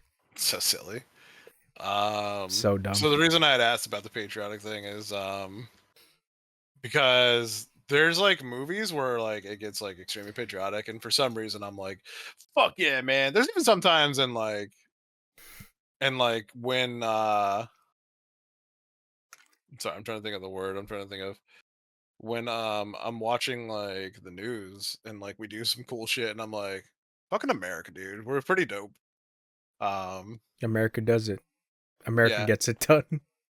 Honestly, like, and like, this isn't like patriotic to America, but like, even in the Star Trip 2, Helldivers 2, even Helldivers 2, man, like when like we're going to like do this stuff, you know, my brother's like told me about like the videos, and I had seen some of the videos of like people being like, yeah, this is brainwashing. You guys don't understand. It's a joke. They don't really want you to be. You're not really being patriotic. You're the bad guy. And I'm like, first of all, you're a bug for saying that, and second of all, I'm just having fun, dude. Who cares? Like, go eat a dick. I just want to play the game and like have fun playing the game. Yeah. And I do, and like I do have fun, like pretending like, oh, I'm super patriotic and all this stuff, and like, I don't know, just like I think it's fun sometimes to do that shit. It's goofy. It's Yeah. goofy. That's all it is. But yeah. Anyways, that was the two different weird things that I just jumped into because I forgotten I'm terrible at being on one subject forever. So whatever. Okay. Anyways, good game. Sometimes fun to be patriotic. Checks notes. I think I'm done here. All right. Nothing else? No, the only other thing I wanted to say was I haven't watched this movie, but I really want to watch it, which is the Adam Sandler Spaceman. I've heard a lot of people say it's bad. Oh, that's unfortunate. I was actually kind of excited for it because I think it's by the same director that did another movie I really liked called Moon. So the reason I think it's not bad is because so many people said Uncut Gems was really good, and I fucking hated Uncut Gems. Oh, really? So, yep, I think that movie is terrible. But again, you know, personal things doesn't mean everyone has to think it, but you should because I'm right. Yeah. And Moon's is good or no? Did he write Moon or did he download? No, did he download? Oh no, never mind. It's not the director of Moon. I'm wrong. He's only done 2 movies. Huh. Weird. Based on the Spaceman of Bohemia. Oh, I have no idea. Moon is good, but Spaceman is a different director. Sorry, I got that confused. Yeah, I think it looks fun. Moon is genuinely like really, really good. I went into that movie not knowing a single thing about it, and I was like, oh shit. Do you think I should go in not knowing then? Yes. Okay. Oh my god, yes. Is Moon on a streaming service? Maybe I would have to take a look. Okay. But yeah, I highly recommend Moon. The only thing I would not recommend is its pseudo sequel called what was it, Mute, something like that. It's not as good because like it's supposed to be like a different story based in the world of Moon, but it's not. It wasn't that good. It was like a noir film kind of. Did you play the game Deliver Us the Moon? No, I haven't. I've been eyeing that game, but no, I haven't played Yeah. it. I didn't play it all. I stopped playing around when I made my PC because it's on PlayStation. Hmm. Well, I had it on PlayStation for free. Sorry, that's what I mean. They also made Deliver Us Mars, I believe, Mhm. which is a sequel, and I would recommend, based off of playing it just a short time, Deliver Us the Moon is a really fun game. Okay, yeah, I'll probably give it a shot. I don't know. I have to see if I have it somewhere. Yeah. If you don't, by the way, I wouldn't pick it up now. I would wait for it to be on sale because it goes on sale all the time. Okay, give that a shot. Yeah. But Other than that, I'm done. That's okay, all. Spaceman, Adam Sandler. Is he? Yeah. I'm actually gonna go watch that tonight Is because he? I really do want to watch it. Is he farting in space with David Spade and saying, "Oh, Uh, Sandman. He's wearing basketball shorts and telling his wife how much he loves her and being a really chill person. And then also being like, I got to get those uncut gems. And then kissing Jennifer Aniston.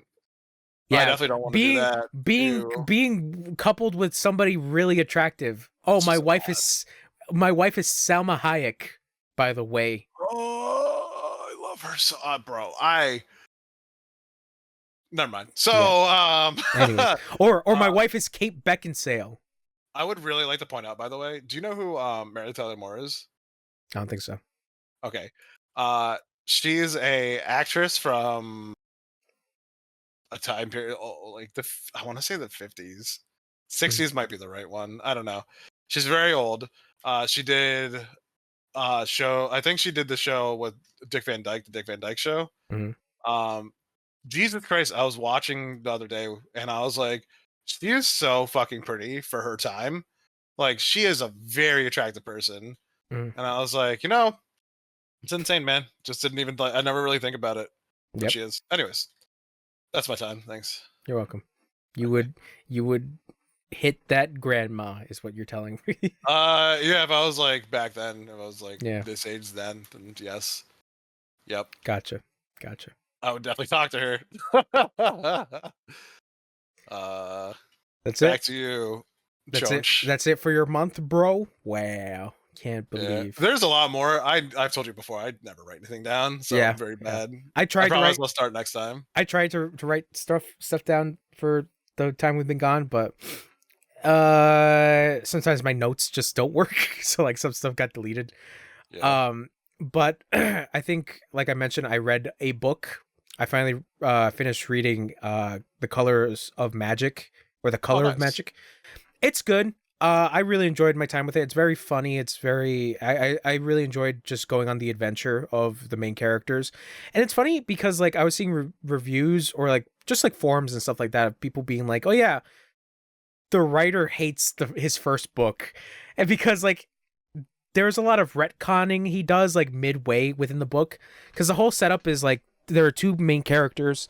One of them doesn't speak like the native tongue of the other main character, but then out of nowhere and like midway of the book, he's just able to communicate with everyone. So like that becomes the goofy shit of just like, wait, he's able to talk with that guy, but shouldn't he like not be able to talk to that guy?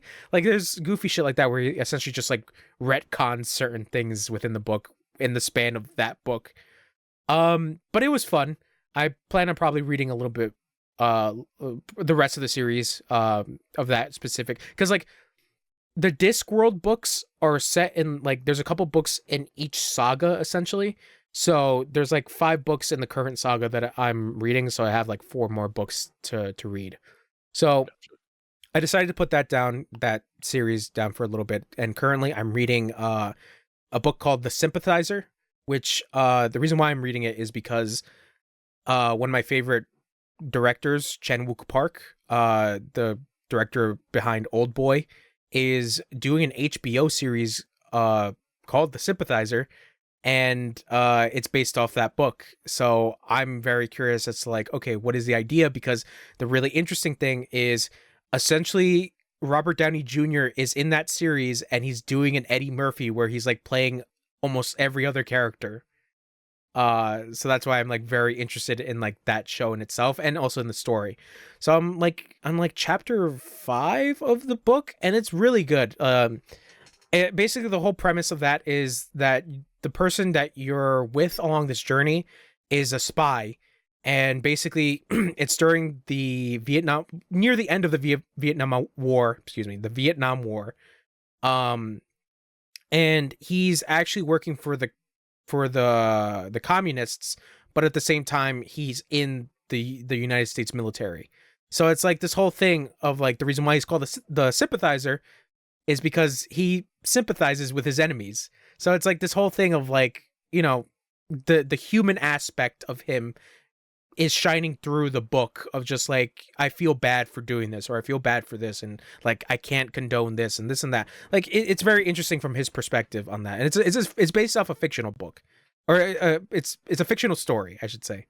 But overall, I'm really enjoying my time with it, and like chapter 4 fucking kicked the shit to the fan like really hard.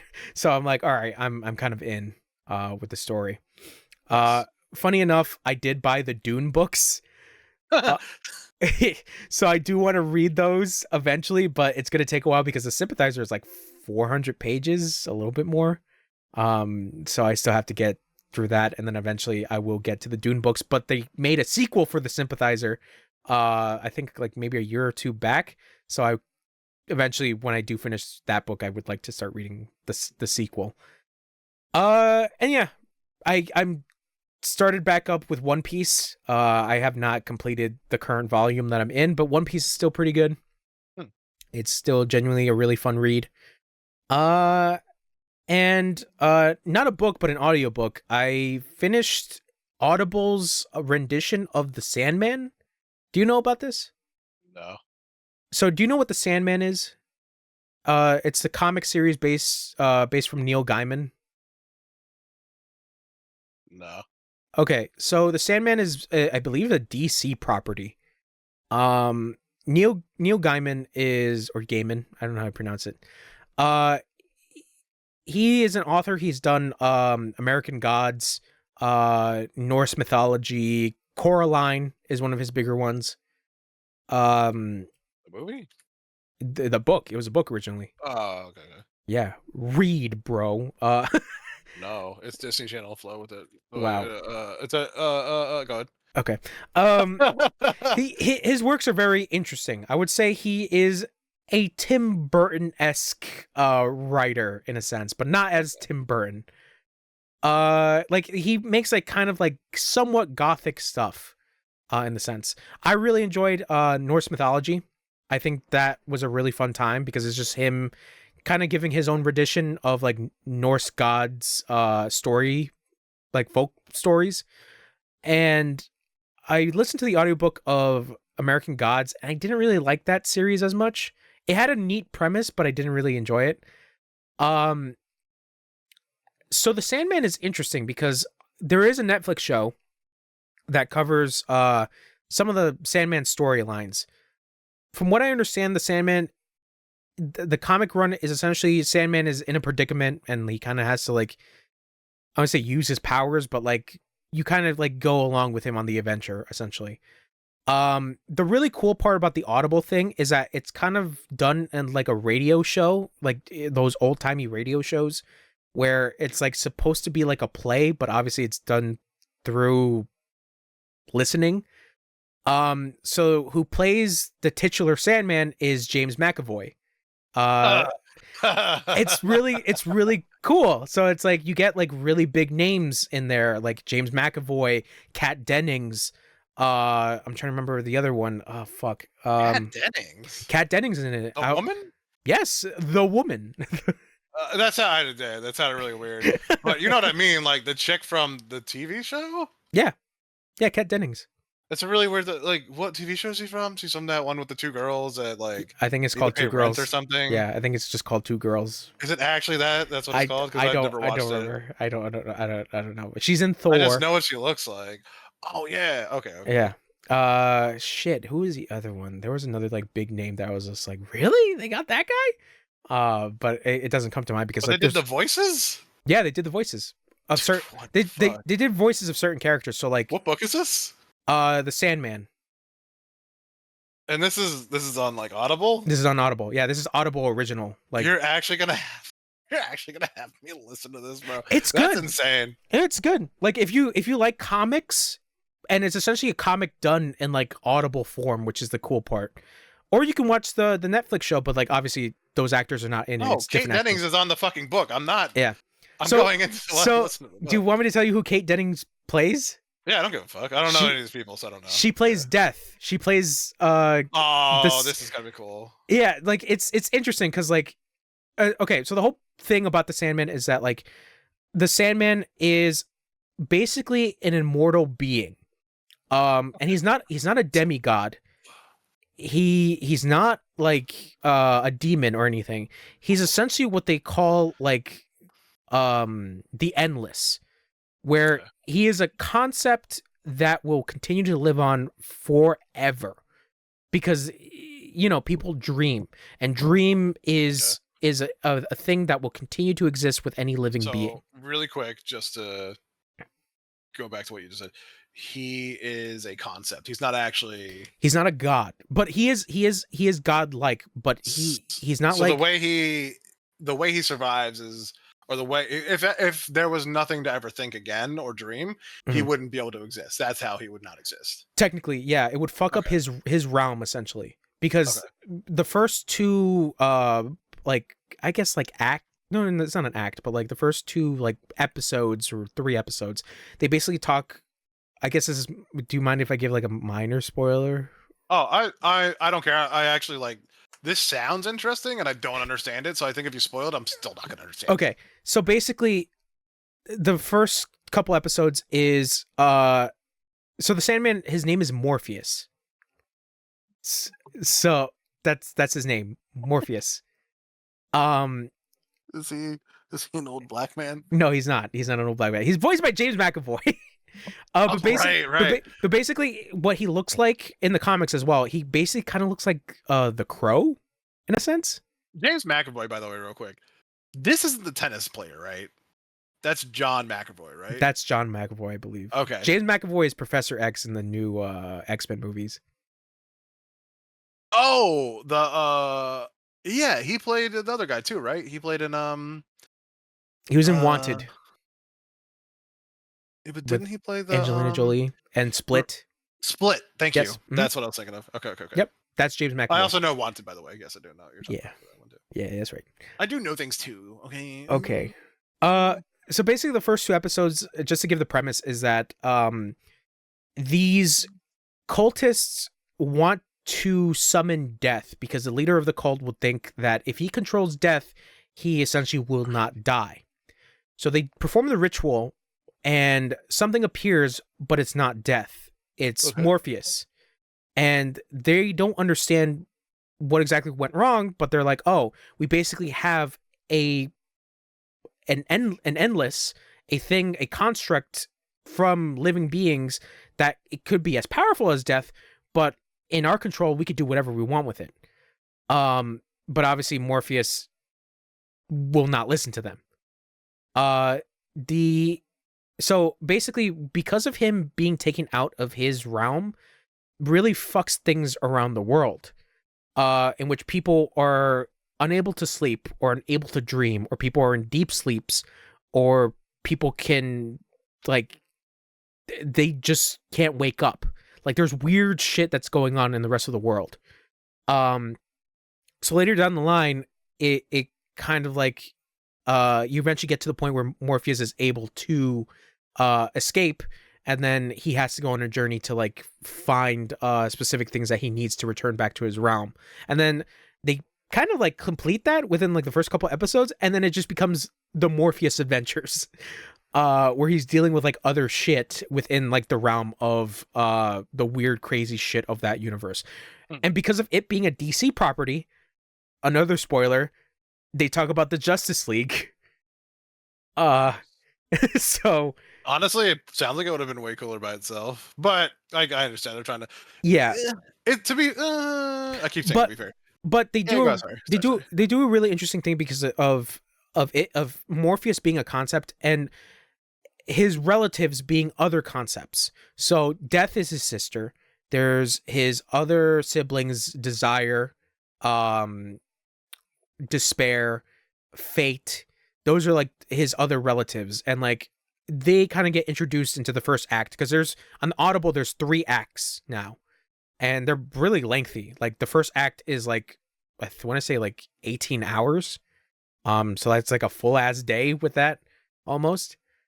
Um, but they do a really interesting thing where like specific cultures have their own idea of a dream god essentially. So depending what culture believes in a dream god, Morpheus appears to that person as what they think their deity looks like. So there's a really interesting point in the story where he has to interact with the Justice League and he meets Martian Manhunter, and Martian Manhunter sees Morpheus and he's like, "Oh, you're my dream god from Mars." And Morpheus is like, "Yeah, it's me, essentially. I need your help." And then, he's with another character who doesn't see him as the way he does. He's like, "What are you talking about?" And he's like, "Do you not see who you're with? That is the dream god of Mars," and this and that. So there's like really interesting aspects of that, of just like what these beings look like to certain people, of how they worship them. Yeah, there's really like interesting plot lines and stuff like that within the course of the story. And yeah, it's also the really cool thing about Morpheus's realm is that like the concepts of stories also belong to him as well, of dreams, because people dream up stories or they think about certain stories. So like there are 2 characters that are very kind of not important, but like still are part of his world, which is Cain and Abel. So I don't know anything about them. Cain and Abel in biblical story is is that actually what they're talking about? yes. Okay, I thought these were characters that were based off of it.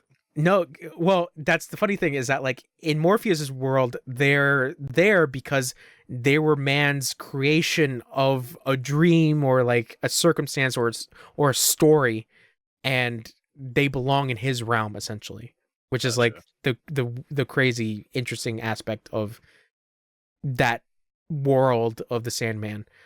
So yeah, I would recommend giving a free trial to Audible, hashtag not sponsored, and checking out like the first act of the Sandman. It's really good, and I plan on listening to like the other 2 acts. And yeah, I just had a really good time listening to that, because I got it through Audible like years ago, and I started it up and I never went back to it. And then I was just 1 week, I was just like, you know what, let me restart from the beginning. Let me see if I'm still going to be able to enjoy this, because like I don't remember jack shit of what happened. And yeah, it's still genuinely really enjoyable. It's cool. Yeah. And it's even gotten me to like thinking of like, should I watch the Netflix adaptation? And I'm like, I will eventually. So yeah, I'll get on Disney though now, right? What happened? Sandman is on Disney now, or no? No, it's because it's DC. It's DC, but yeah. It's there is a Netflix adaptation of the Sandman. When do you think Disney will buy DC? We'll see, and then maybe we can finally get the crossover of Batman and Spider-Man kissing. I had to talk to a friend about how I thought Joker was terrible. Not Joker, but what's his name's Joker? Jared Leto. My friend watched Morbius. Oh, Morbin. And he was like, "It's not that bad," and I was like, "Well, there's a disagreement we have." Yeah, I still haven't seen it. All right, yeah, that's terrible. Whatever. So I can't give you that. But yeah, books, bro, and Audible books. Audiobooks. Yeah, I don't know how to read, so thanks God for Audible. Yeah, thank God. Audiobooks are fun. But yeah, that's thank Morbius for Audible. Yeah, thank the Morb. But as for shit that I watched with my eyes, that I experienced with my eyes instead of my ears, well, my ears and my eyes, I watched a couple movies. I don't remember if I mentioned like last week, but I watched I guess I'll just put it here. I watched a movie called Brawl in Cell Block 99, which uh it's It sounds very Asian. no, it's actually not. It's actually an American movie. Uh Uh, it stars Vince Vaughn. what? Yes. S Okay, the year for this? 20 something? I forget. Really? Yeah.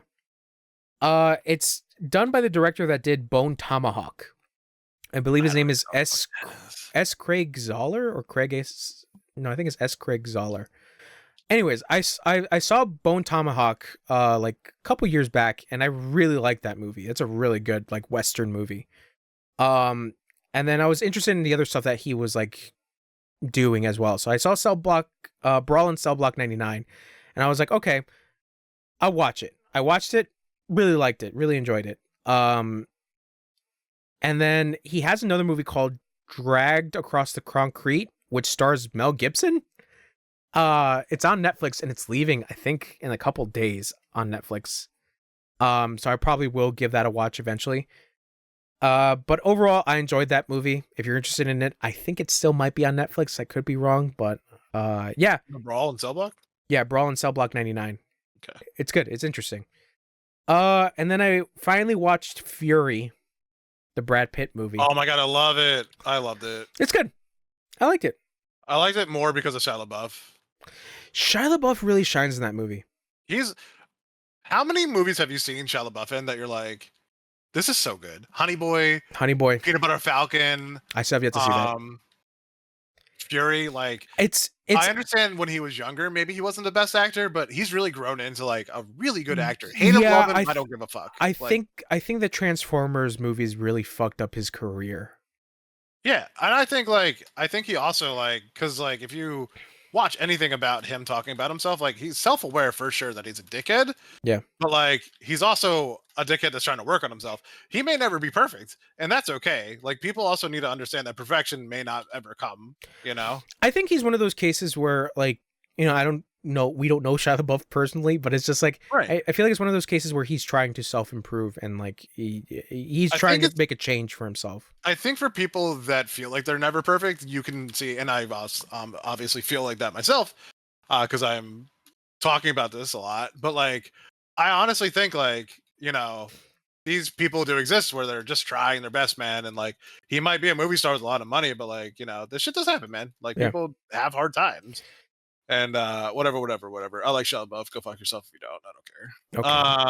Okay. But That's not. It's just in general, you know. but Fury was a good movie. I liked the Yes. ensemble cast. I liked the whole premise of it. Yeah, it was a good time. Good That movie. made me sad. Yeah, the ending is pretty sad. Yeah. Um, Jones the Stoneheart doesn't believe in sadness, so sorry. no, like it's just like it's like how do I describe the ending? It's like it's because we were talking about patriotism and shit like that. Like it did not feel patriotic like at all at the end for me personally, because it's just like the guy at the end that got, I guess spoilers, the guy that got saved is somebody mentions him like, you're a real hero, guy, and then you know, you just see in his eyes that he's just like, no, I'm not. I'm not a hero. War is hell. Yeah. And that is like another side of that whole thing. Like when I say like don't you feel patriotic sometimes, I don't mean like do you want to go over to another country and fight them? I just mean like sometimes it feels good to just be like I love the immediate people around me and like this country kind of Mhm. like for sure like the country's done bad things and we've all done bad things. Yeah, blah, because blah. they literally have a moment in the movie where they go Right. to the German town and like Brad Pitt and the younger guy are just like in a room with a German woman and a young German girl, and you know they're basically playing house, and then Right, I forgot about this. and then like my instance is, well, my whole observation is just like once the other crew members come in, Brad Pitt's face just sinks and he's just like, fuck. He's just like, these fucking guys Because he had to knows come. they're gonna be dickheads. Yeah, but the thing is that like it's also kind of brings him back to reality of just like you're not here to play mommy and daddy. You're in a war. Like the Right. guys coming in are like should snap you out to tell you, hey, and that's why fucking John Bernthal comes out and he's like being a fucking antagonist because he's just like, yeah, bro, what the fuck are you doing? Like, Man, you first didn't. time I didn't like John Barenthal son, by the way. Like Yeah, I still like him in general, but yeah, like he played a really good dickhead. yeah. But it's just like you kind of understand it from his perspective because it's like, first of all, you didn't invite the rest of us to come eat. And then, Yeah. second of all, it's like you think you're back home. You think that everything's all hunky dory when in reality that we still have to fight regardless. Yeah. Like, it's like, no, you don't get to have that little moment of peace. Fuck you. And then the other interesting aspect is Brad Pitt's character, where he's like, oh, I'm really tired of this war, but I have to put a face for the rest of my men because I have to keep morale up. And it's just like you could see that he's tired and he's panicked, but like he has Yeah. to keep a straight face and he has to be encouraging and boost morale. So it's yeah, it's a very interesting movie. Pretty good, pretty good. But you know what else is pretty good? Amazon's Reacher. You watched it? I watched both seasons. Huh. What do you think? So I remember I kept seeing that the words dad TV thrown around for this show. That's fair. It very is dad TV. Both seasons feel like an 80s action movie. And is the series good? Yeah. They're enjoyable. They're really fun. I really liked Reacher.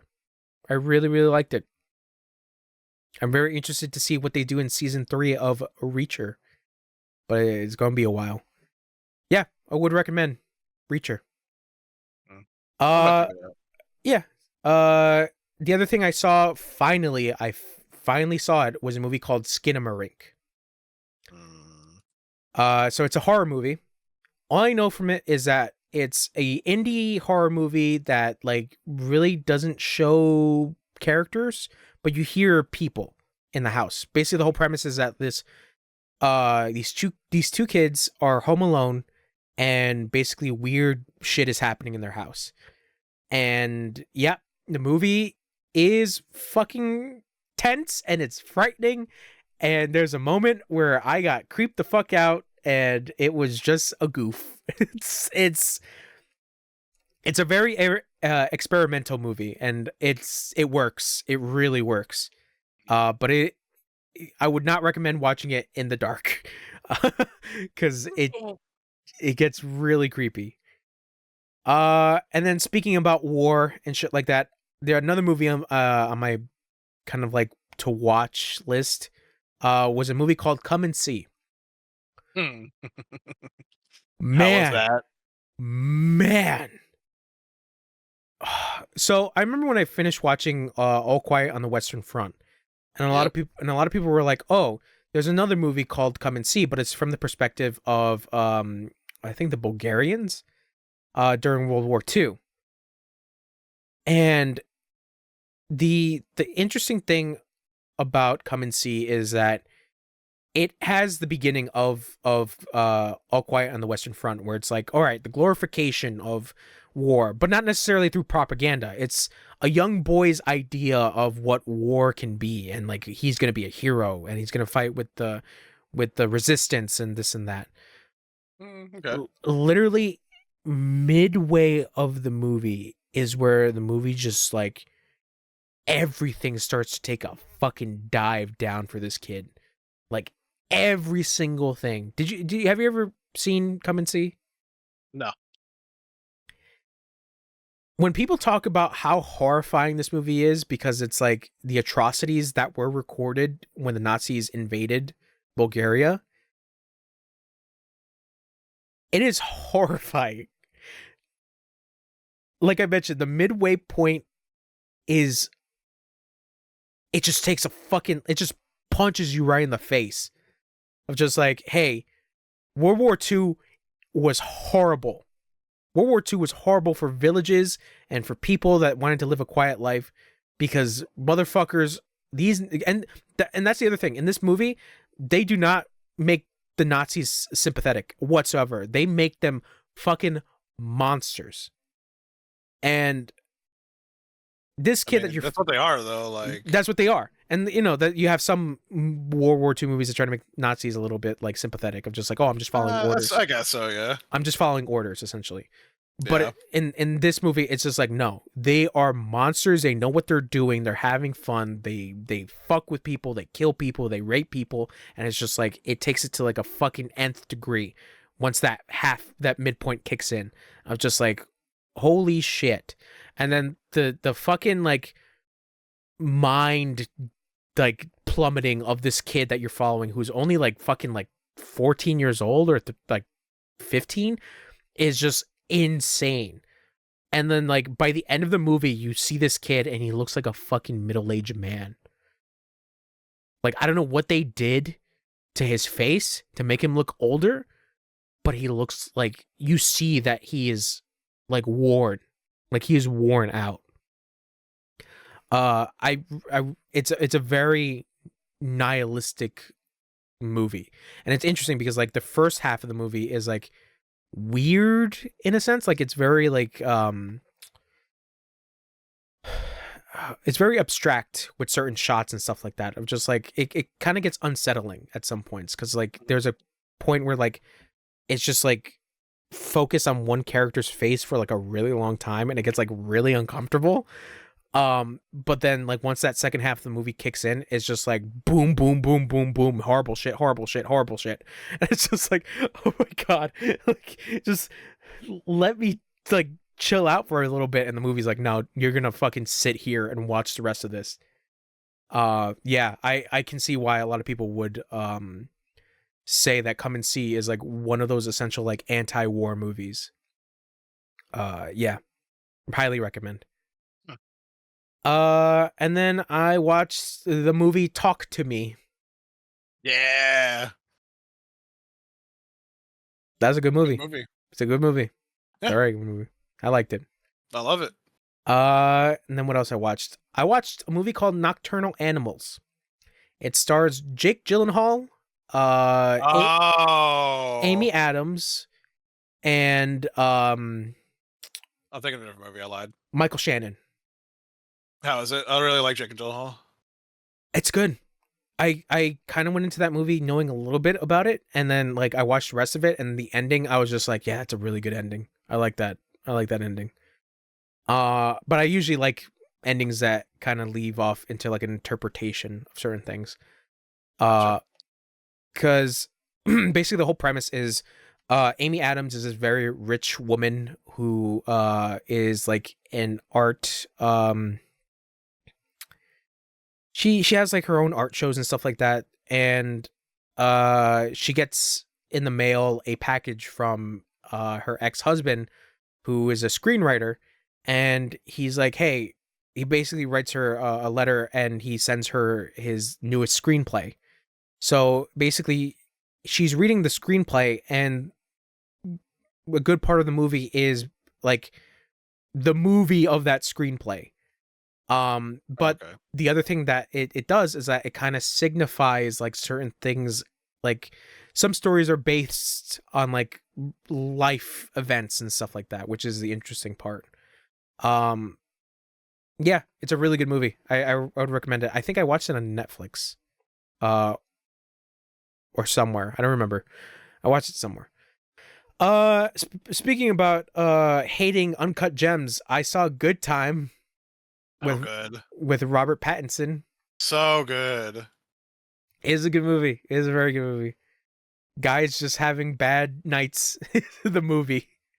Like, dude, but like it really is like there's something about it. This fucking goes like, what a fucking yeah.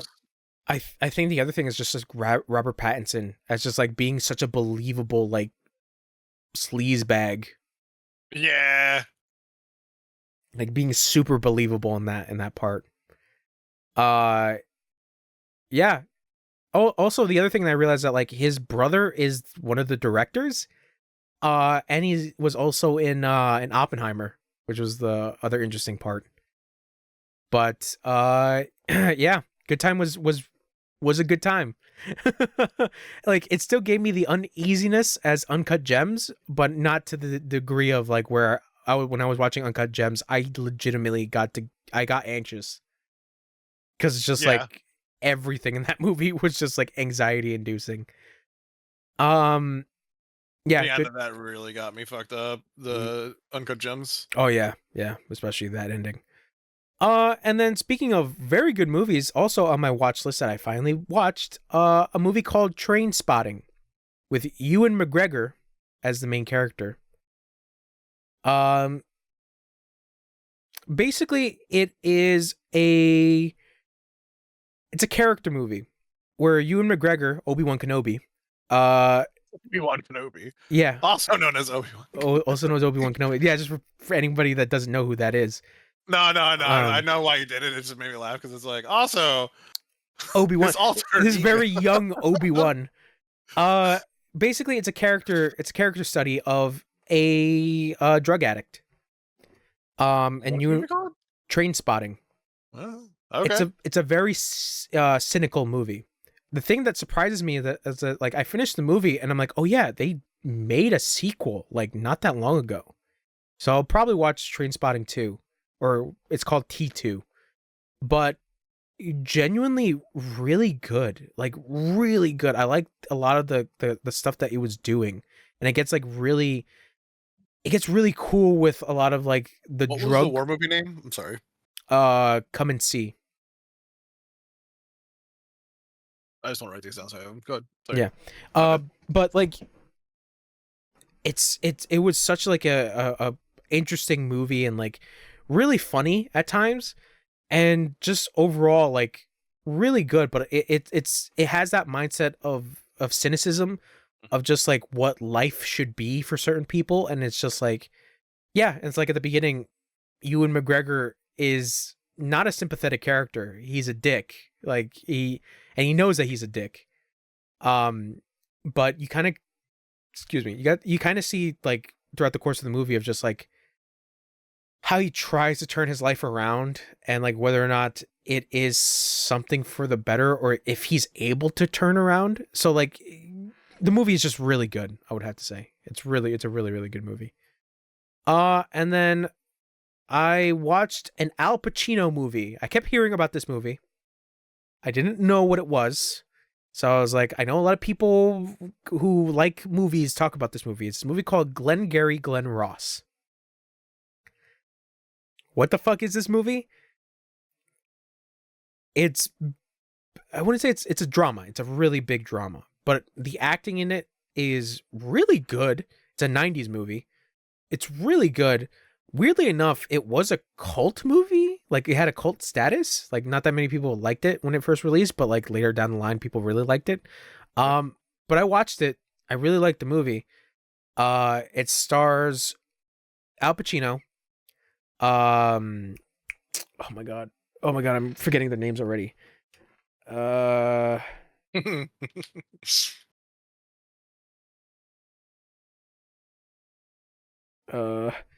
Al Pacino. Oh fuck, please.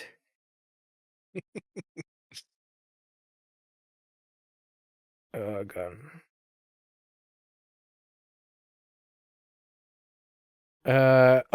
Al Pacino, Alec Baldwin, Alan Arkin, Ed Harris, Jonathan Pryce, and Kevin Spacey. God damn it. Why did Kevin Spacey have to ruin his fucking career? God fucking damn it. He's in a lot of movies that I like. Yeah. Sucks. If he wasn't a shitty guy, then maybe. If he wasn't such a shit bag. Oh man, it sucks. But the acting is genuinely really good. The premise of it is basically you're following four salesmen and their boss who are real estate salesmen. And there's a whole thing that happens where basically they have to try to get their sales up, all in the while of trying not to get fired, because basically somebody from corporate came down and basically was like, yeah, if you guys don't sell that well, who's ever at the bottom of the sales is fired. And it's just like this whole thing of like, you know, these guys trying their best, and it's only in the span of like 2 days, but it's really good when it comes to the acting, and Al Pacino is like really sleazy in that movie. Whenever I think of Al Pacino, I think of Bill Hader. Oh, when he does his impression. And it just makes fun. It's funny because whenever I see that impression of Al Pacino done by Bill Hader, I know which movie he's talking about. It's fucking Heat. I'm very mixed on Heat. I don't love it. I don't think I've ever watched Heat. Heat is very bizarre. But even Al Pacino is like, yeah, I was probably on coke. Because he's so unhinged in that movie. He's so unhinged. Wait, should I watch this movie? Yeah, I would say if you're curious about Heat, yeah, it's good. And the biggest thing about that was that like, oh yeah, Al Pacino and Robert De Niro in a movie together for the first time, and it's like, yeah, that's cool, I guess. But then like you have Al Pacino fucking like unhinged, and it's just like, yeah, I don't know about that. Yeah, Glengarry Glen Ross, good movie. I would recommend it. So I guess for like stuff that I'm like currently watching, I'm still going through Ultraman. I'm almost done with it. I have like 5 more episodes to go before I finish that season of Ultraman. Ultraman is such a weird show. I know I talk about the tokusatsu shit, and like that shit is already genuinely really weird, but I kind of want to like put this in there that like you don't know anything the fuck I'm going to talk about, but like I'm going to say it regardless. The main character is so bland. Like the guy who is Ultraman is so bland. He has no character whatsoever. But there is another character in that show where I feel like that guy should have been the main character. Not the main character that we have now. That other side character should have been the main character. Because he's far more interesting. He's far more like enjoyable on screen. But yeah, there was a fucking episode of Ultraman where it's like, no, the one that I started watching was talking about like meteors and shit like coming down, and it was like, oh, stuff comes down and sometimes stuff goes up like rockets and stuff like that. And did you know people also come down? And then there's a fucking like person that commits suicide from a building, and it's just like, what the fuck did I just watch? Like, what? I don't get it. Yeah, and then but there was like another episode where like this girl was like, I guess connected to like this giant snowman monster thing, this abominable snowman thing. And then the resolution from that episode is that, oh yeah, the girl dies because she was out in the cold. It's like, what? And the girl was like not malicious. She was trying to save the monster from being killed, and then the episode just wraps up being like, and now she's dead and the monster disappears. I'm like, what? And it's so goofy because like there's a main character, but there's a character at the end that says like, yeah, she's set free now. And it's like, what do you mean she's set free? She's fucking dead. Like, I don't get it. Ultraman is such an interesting series to watch because it's like, obviously there's a lot of concepts of like, this is the first thing that we're trying to do, so let's incorporate things and let's just spitball ideas essentially. And yeah, Ultraman can fucking shoot water from his fingers. When was that ever explained? Nah, it doesn't matter. Like, it's such goofy shit like that of just like, we're trying to do new things with it, and it's like you're on the ride with us because of just like, what the fuck is Ultraman gonna do? But the thing is that like, obviously they try to write it within like a half an hour, so you see that like shit just moves at a breakneck pace of just like, all right, we're here from point A, now we're here to point Z. And it's just like, how the fuck did we get to point Z? And it's like, okay, here's this piece, this piece, this piece, this piece, this piece, this piece. And it's just like, okay, but that moved really fast. And it's just like, well, that's all we can do within fucking 25 minutes. So, yeah, it's such an interesting series. And, yeah, I'm nearing the end of it. I still have a bunch of Ultraman shows to watch, but like, I do want to get back into Kamen Rider. Because funny enough, the newest Kamen Rider Geats, got announced a Western release. Unfortunately, one of the special movies is not available on with that Blu-ray, but I'll see when I get to it. But like, I saw it and I was like, I kind of want to watch Kamen Rider again. So I'm debating whether or not to go back to the original Kamen Rider and watch that, or just watch one of the ones that a lot of people recommend, which is Kamen Rider Black. So yeah, I'll probably watch that eventually. And speaking of giant monsters, I got the DVDs, the Blu-ray set of Gamera, the giant turtle monster. So I'll be watching that somehow, in some way. But yeah, that's what is currently keeping my mind on with fucking TV shows and shit. Let's get into video games. Yo, man. Yo. Japanese Man Simulator is the shit, all right? What am I going to say? All right. What are you going to say? That I spent my time with Japanese Man Simulator. So on stream, I beat Lost Judgment, which is very good. It's a very good sequel to a series that, like, obviously I do care a lot about. So I was like, you know what? Let me try to get all the trophies and shit. So the thing is that, like, the game requires you to do a bunch of, like, side mini games and stuff like that, like side content, and also finishing up like side quests and things like that. There's a lot of shit. I realize that, like, my total playtime of that currently is like almost at like 90 hours for Lost Judgment.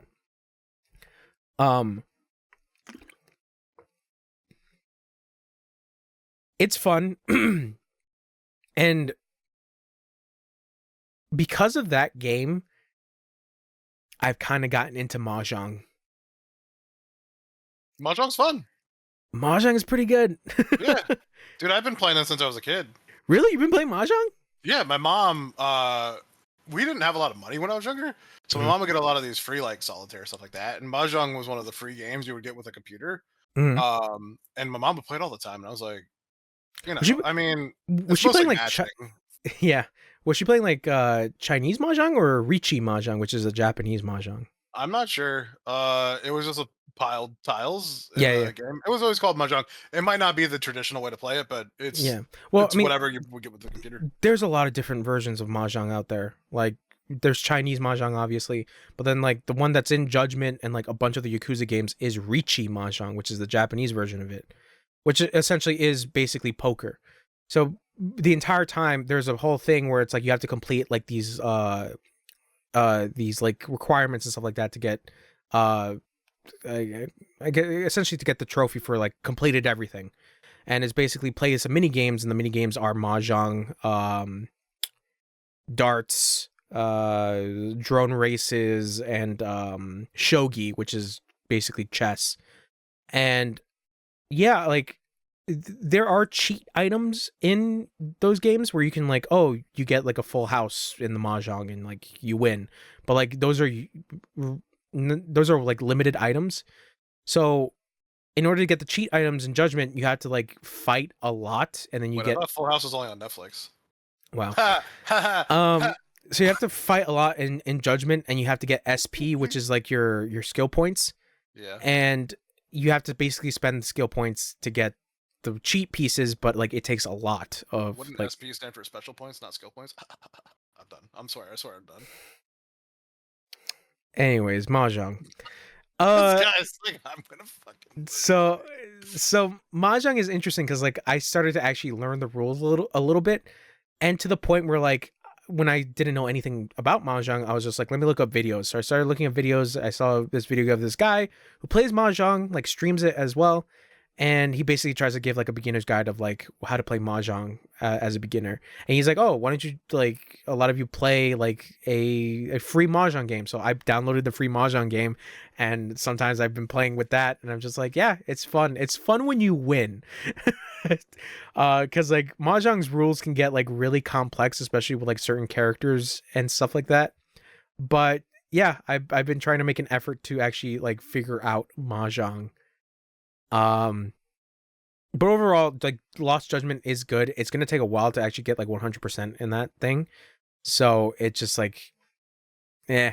But at the same time, I'm also playing Yakuza 5, which that shit is also taking up a bunch of my time. Um, and I'm only like kind of like midway of Yakuza 5. And the mini games in that shit is like really fun. I don't know if I told you what the mini games are for Yakuza 5.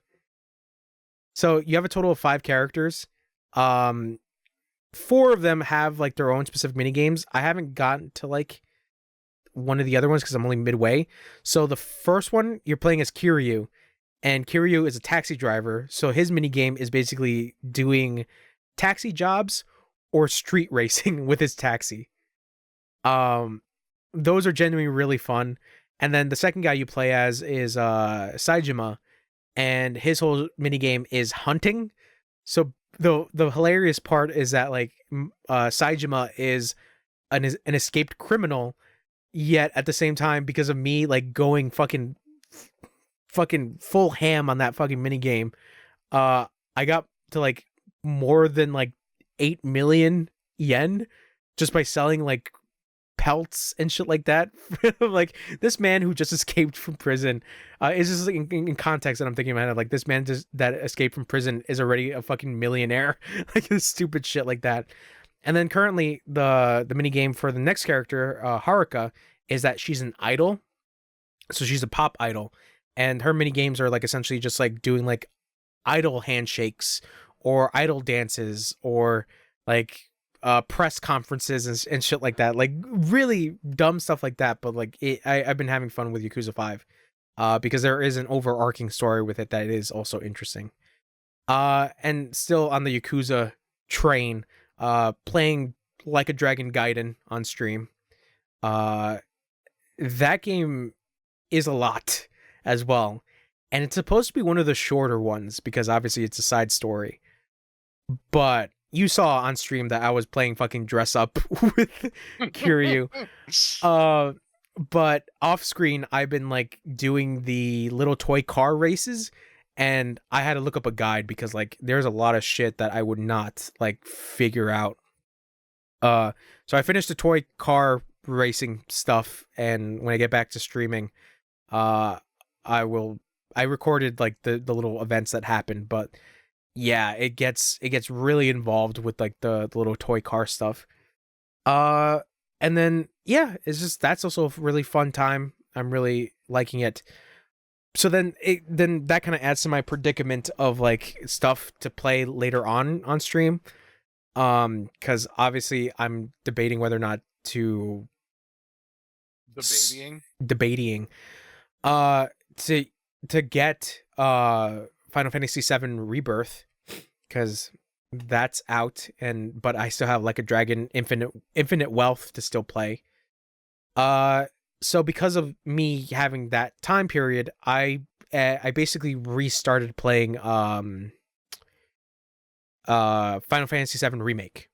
So I'm playing through Final Fantasy 7 Remake again for its story, just like now that I've already played Final Fantasy 7, the original, and Crisis Core, and fucking Dirge of Cerberus, like I have that understanding a little bit more, and I can actually go into that game knowing more. Because when I played Remake, I thought initially Remake was the story all over again, but no, there's new stuff in Remake that makes it very different.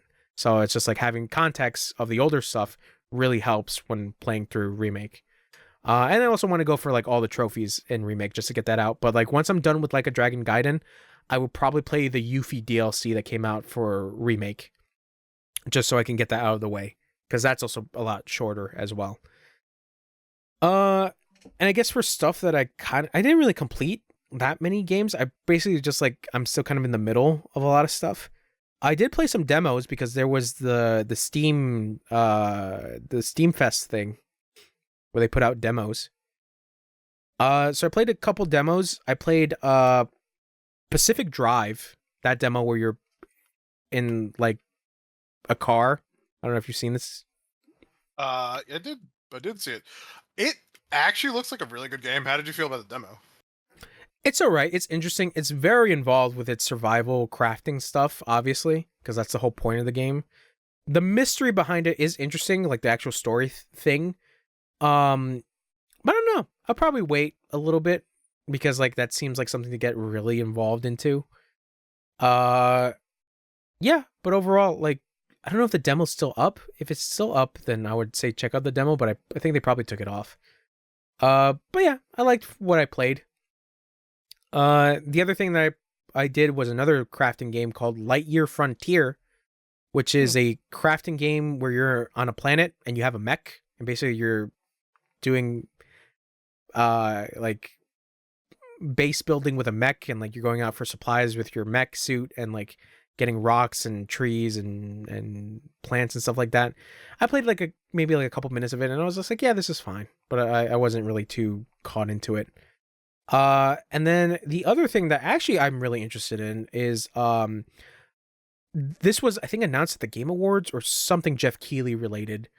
Jeff Keighley, Tales of Canera Zhao, which the voice actor that played Basim, not Basim, excuse me, Bayek from Assassin's Creed Origins, he came up on stage and he was talking about how like this is a very personal story of like his childhood with his father. So like this is a story about a son trying to rescue his father.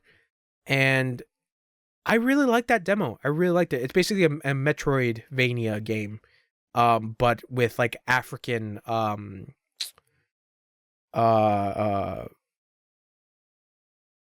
god, like it's more it's more in the line of like African culture of like gods and like myth. Excuse me, I don't know how the fuck I forgot the word myth, but it's basically African myth. But it's really cool. I really enjoyed that demo.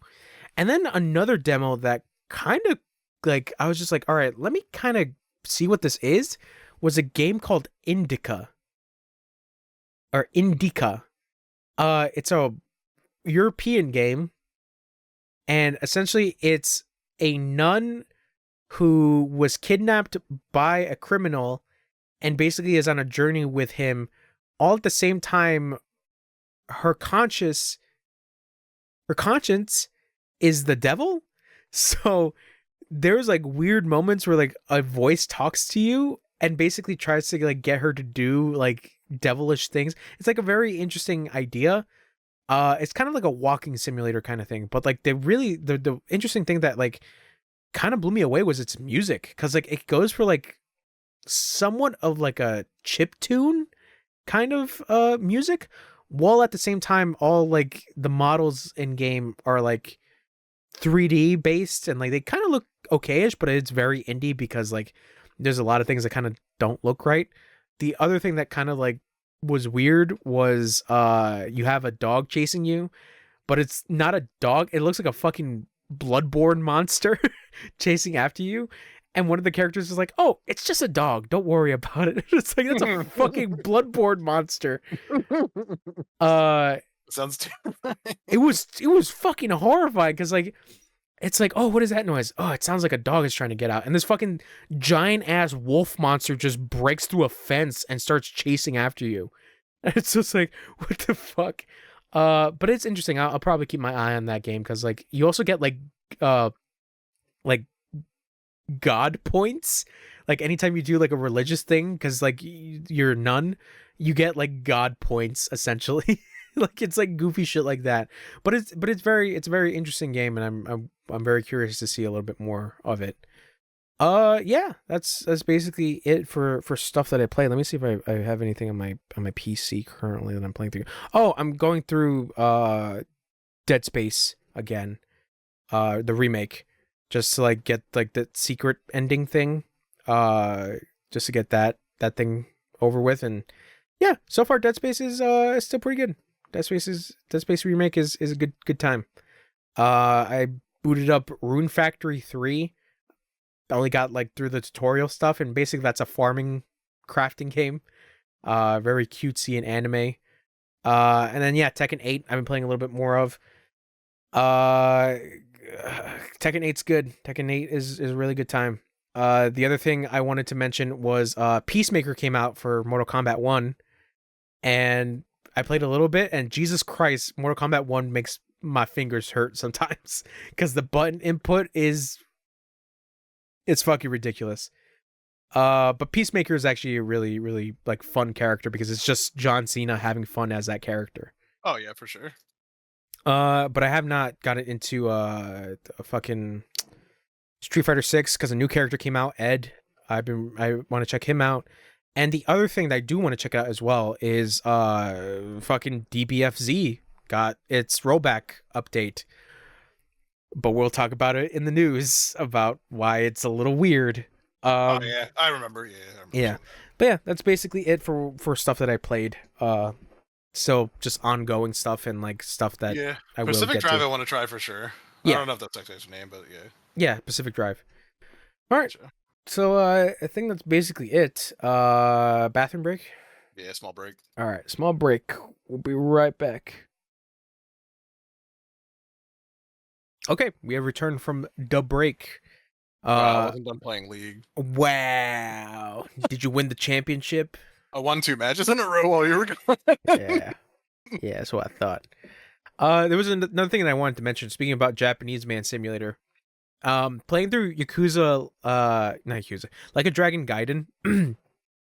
So I don't know if you were there in the first stream that I did for this, but you can go to hostess clubs, okay? The Yakuza games are known for like using like real people and like certain things. So like some hostesses are actually based off real people. And some of the actors in those games are also based off real people, or like they use the likeness, I should say. So the whole gimmick with Gaiden is that in the hostess club, they're supposed to be more realistic, even though it's virtual. And basically, it's full motion video of a real person, a real lady, basically like snuggling up to you. So the first time I went into the hostess club, it was I don't know if you know the VTuber by the name of Kson. She's very famous. She's also a huge fan of the games. Her there is one of the hostesses. And it's very bizarre because it's like this is a very real person, and it's just like this whole weird thing. All right, so I when I was playing the game off screen, in my own time, I decided to go to another hostess club and try to see how this other thing would work out, what it does, and I went to the other hostess club and I got another hostess. And I'm like, oh my God, this woman is gorgeous. Okay. And I was like, I wonder who the actresses are for these hostesses. And I find out that the newest hostess that I was with is an actual adult actress. And I was like, oh. And then the other thing was the reward you get for completing her little like hostess quest thing is you get her in a bubble bath. Man. What game is this? And I'm like, oh my God, I could not stream this. Like, this is some goofy shit. But like, yeah, apparently she's an actual adult actress. There's another girl who is a gravure model. Another girl who's an actual hostess.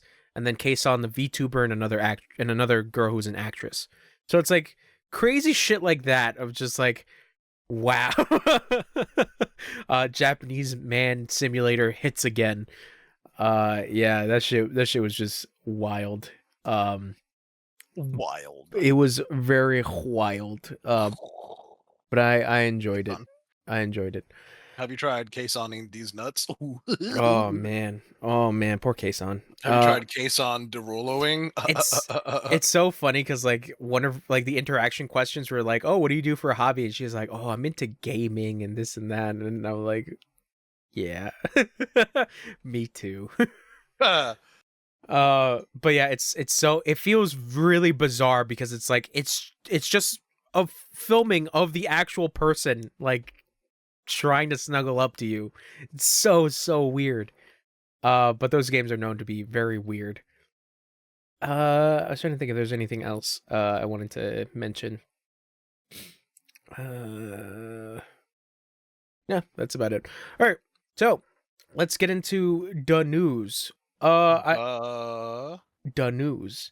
Gotcha. The So, nudes or the dude news? I mean, I got a bubble bath from that Japanese man simulator, but Yeah, you know, but you don't want to share, so whatever. sorry, Ming. Uh, so how can we sum up the year 2024 with video games? Layoffs. Baller. Layoffs. A Oh, bunch my of bad. yeah, that's right. Baller layoffs. The baller layoffs have been great. So obviously we have Embracer Group this big announcement basically saying that 29 games have been unannounced, and then 1,400 jobs have been cut. So there's further restructuring according to them, but of course, you know, we have the other closures of what was it? So Free Radical, Volition, and the selling of Gearbox. So question. Yes. Layoffs bad, but lay on good? I think. What about Leon? Isn't Leon good? Well, Leon's pretty good. Leon's a pretty good one. I like Leon. But which Leon are we talking about? Are we talking about like Leon S. Kennedy Leon, or are we talking about like Leon? We're talking about like Leoning these nuts in your mouth. Then that's not good. I don't like Okay, that. my bad. All right. My bad. I'm so sorry that I interrupted serious time. Yeah, it's very serious. How dare you? A lot of people lost their jobs, and you're going off about your nuts. It's true. Disgusting. I just can't stop talking about my own nuts. Disgusting. Speaking about nuts, oh man, I should have used that for the fucking Borderlands movie thing. But anyways, yeah, Borderlands movie was announced. They showed off the cast, so we got Cate Blanchett as Lilith, Jamie Lee Curtis as Dr. Tannis, Kevin Hart as Roland, which is I always thought was the funniest thing in the world. Bro, I'm sorry. It's okay. I'm just mad. I'm mad. Ariana Greenblatt as Tiny Tina, which I've seen. I saw her in the Barbie movie, I believe. Yeah. Florian Montanau as Krieg, and then the biggest one, Jack Black as Claptrap. Are you excited? Jack Black I wasn't too mad about. Everything else is pretty terrible. It's not even like Jamie Lee Curtis isn't a bad actress. I didn't watch the trailer, but Cate Blanchett is so weird in that. Well, I mean, as weird as Kevin Hart. Kevin Hart's terrible pick for that, by the way. It's so bizarre. Not that he's a bad actor. Again, like none of these are bad actors or actresses. And what's even more bizarre, it says an Eli Roth movie. I mean, it's gonna be violent. Is he a Rothschild? No, he just has Roth in his name. Okay. Eli Roth is a lot of people would say that he was like kind of like Quentin Tarantino's protege in a sense. But if you've seen Cabin Fever, Hostel, Green Inferno, what was the other one? The newest one he did was Thanksgiving or Thanksgiving? I forget what the fuck is that called. Yeah, Thanksgiving. You're right. Yeah. Yeah, I would imagine that this movie is going to be very violent, obviously, because that's in the vein of Borderlands. But yeah, this cast lineup, I think Ariana Greenblatt is fine. Same thing with Jack Black, but everyone else is just... Well, I don't know anything about Florian Montanau. Or Montaneu? Excuse me. I'm mispronouncing his name. But I know nothing of that actor. But yeah, it's so weird. Such a weird thing to exist. That's nuts. But I guess going back to layoffs, because I didn't get to finish with that because I wanted to talk about nuts. Other layoffs include Sony, laying off 900 staff members. Yeah, that's wild, by the way. Oh, it's so bad because like there was a fucking Instagram image from I think it was Fire Sprite. It was a basically a studio wishing Jim Ryan goodbye for his retirement, and then literally the next day was when they got announced with the layoffs. And it's just like, oh my god, it's so terrible. It's so bad. But yeah, 900 staff members are gone, and that includes people from Insomniac, Naughty Dog, Gorilla, Fire Sprite, and the PlayStation London studio, which was known for their VR stuff. So a lot of things are being mixed around, and we'll see if anything will happen, because I think Fire Sprite and London Studios were supposed to come out with something for the VR, and I think that's been put on indefinite hold. But that is unfortunate. Well, no, actually, Fire Sprite is making a new narrative game, but with the shit that's going on, who knows whether or not that will come out. So Embracer Group. Well, was Fire Sprite was part of what group though? Their own studio. Okay. Yeah. London Studios is PlayStation Studio, but like they are own. Basically, all these studios are like branches of Sony, including Insomniac. And then we got another layoff thing from Supermassive, the people behind Jesus Christ, I forgot the name. What is the name? Until Dawn. There we go. That they have been letting people go as well. So yeah, this fucking year is bad. It's bad for video games.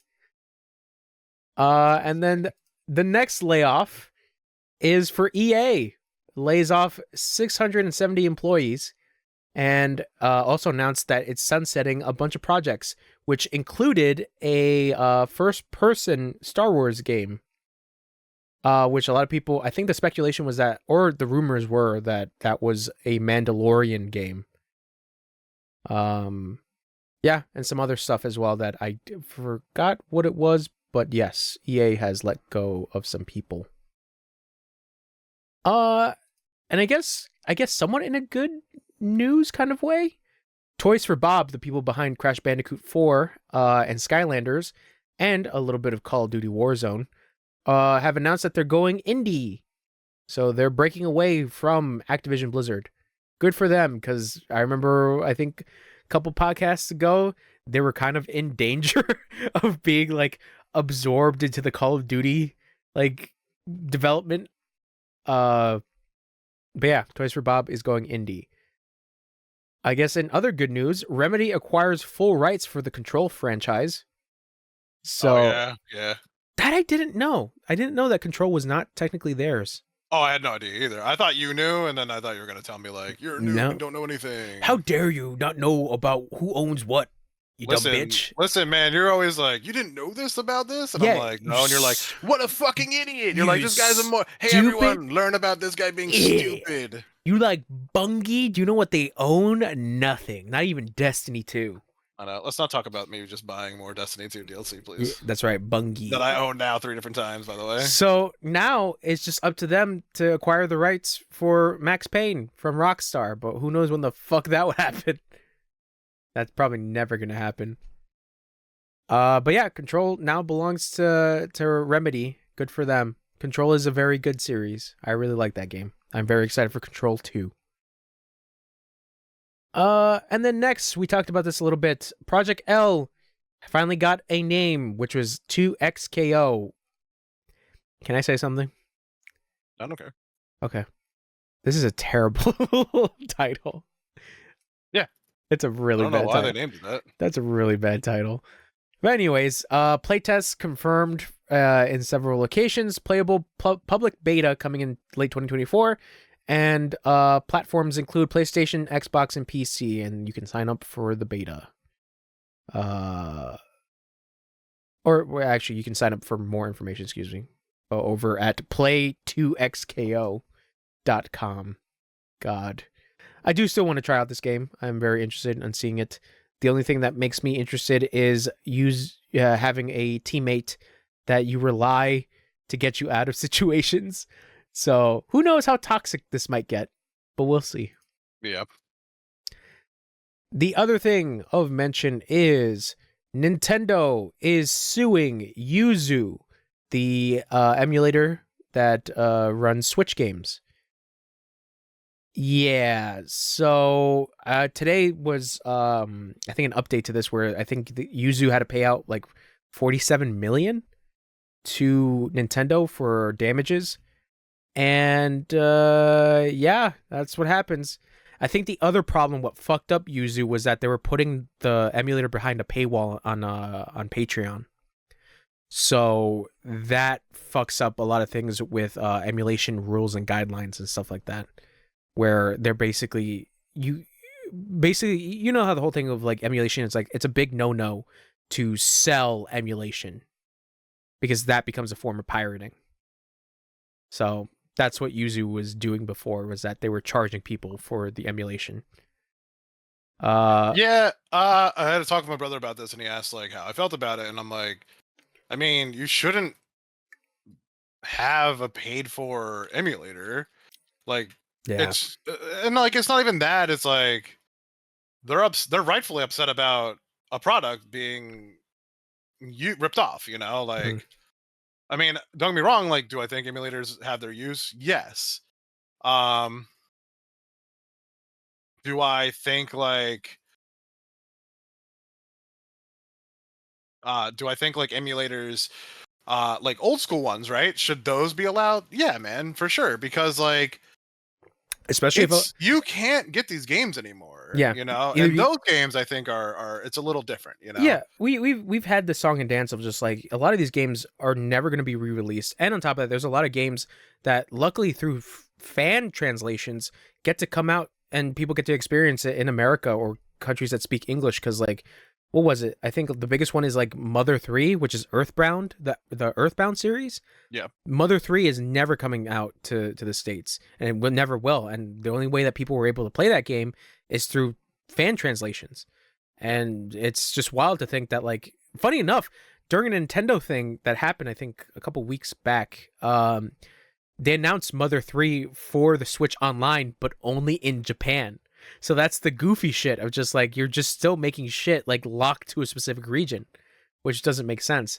But the Yuzu thing is interesting because of the fact that like they're also behind the 3DS emulation, Citra. Yuzu I did not get into. I know that for a fact. I didn't get into Yuzu. But when Tears of the Kingdom was coming out, Yuzu was like one of the most biggest downloaded things, and I think that's where they saw the opportunity to put it behind a paywall, which was obviously the really bad thing to do. But yeah, they paid their 47 million to Nintendo, and Nintendo's like, don't do that again. Dissolve. Do not want. Do not come.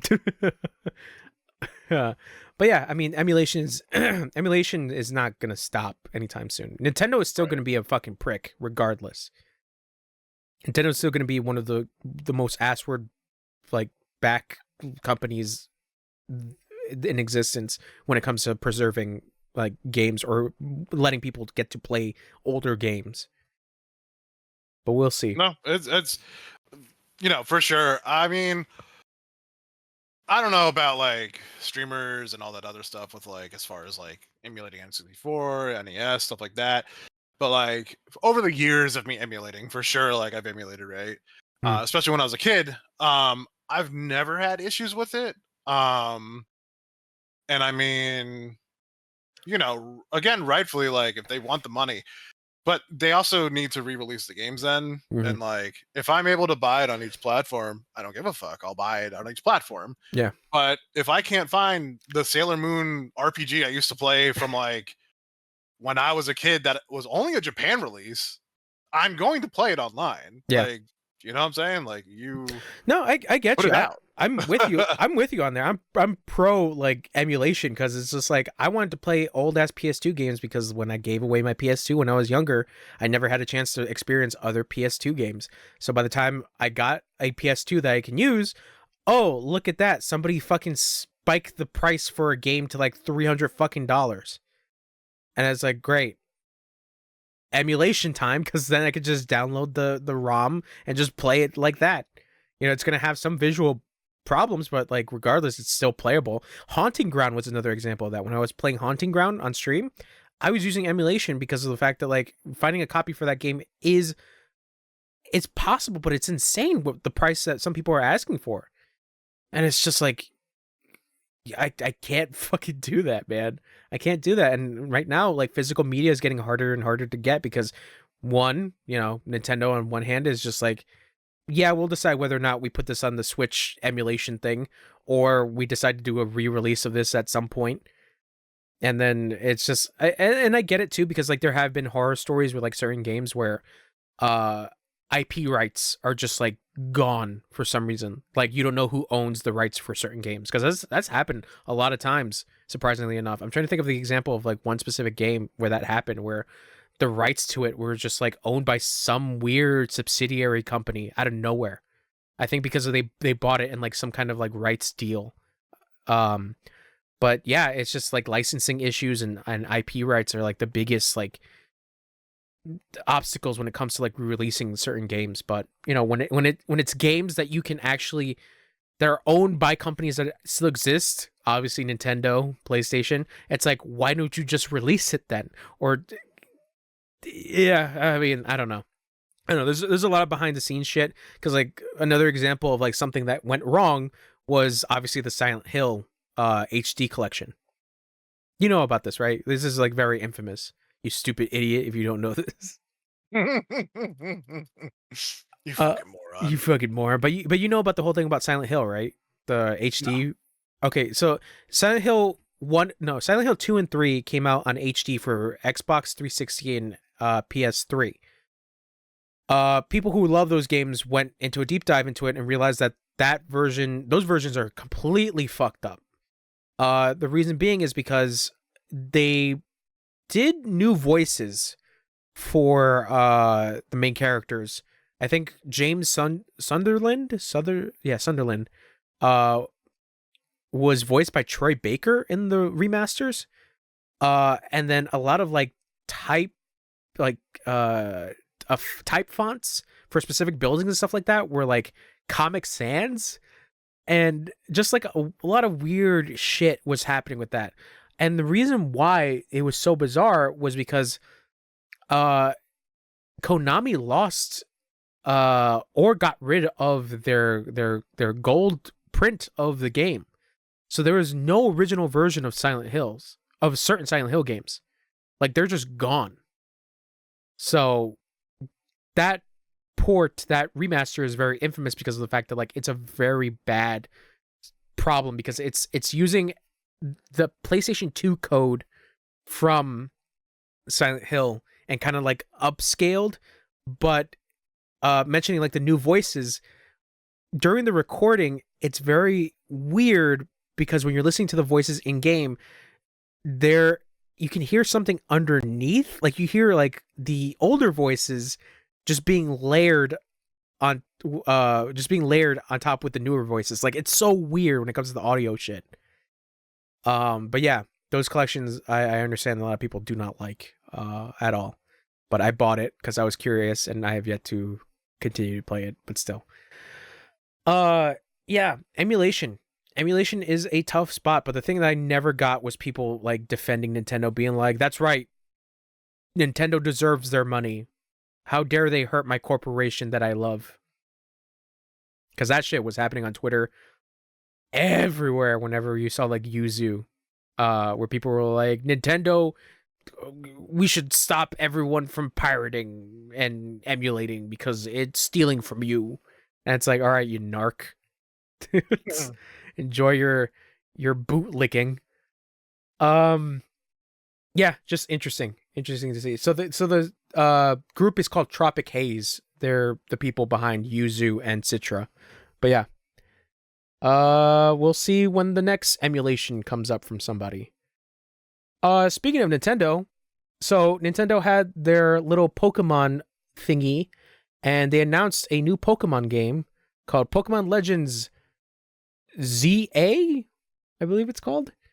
So if you don't know, it's supposedly based in the world of Pokemon X and Y, but it's the Legends series, which is the game Arceus. It's basically that kind of open world stuff in the X and Y world. So I'll be curious and to see that. I have not finished Arceus. I should probably get back into that. But I never went too far deep into a Pokemon game, funny enough. Pokemon? Yeah. Digimon, maybe. Digimon. Digimon. Speaking of shit that might not be great, Grand Theft Auto 6 devs Rockstar demands a return to office requirement for their workers. So I think it's fair to say that Rockstar is known for their crunch. During the last couple of days of Red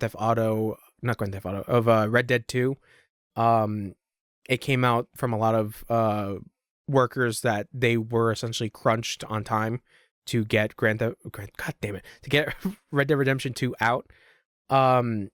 So there are horror stories of that, of just people explaining their whole predicament when that game was coming out.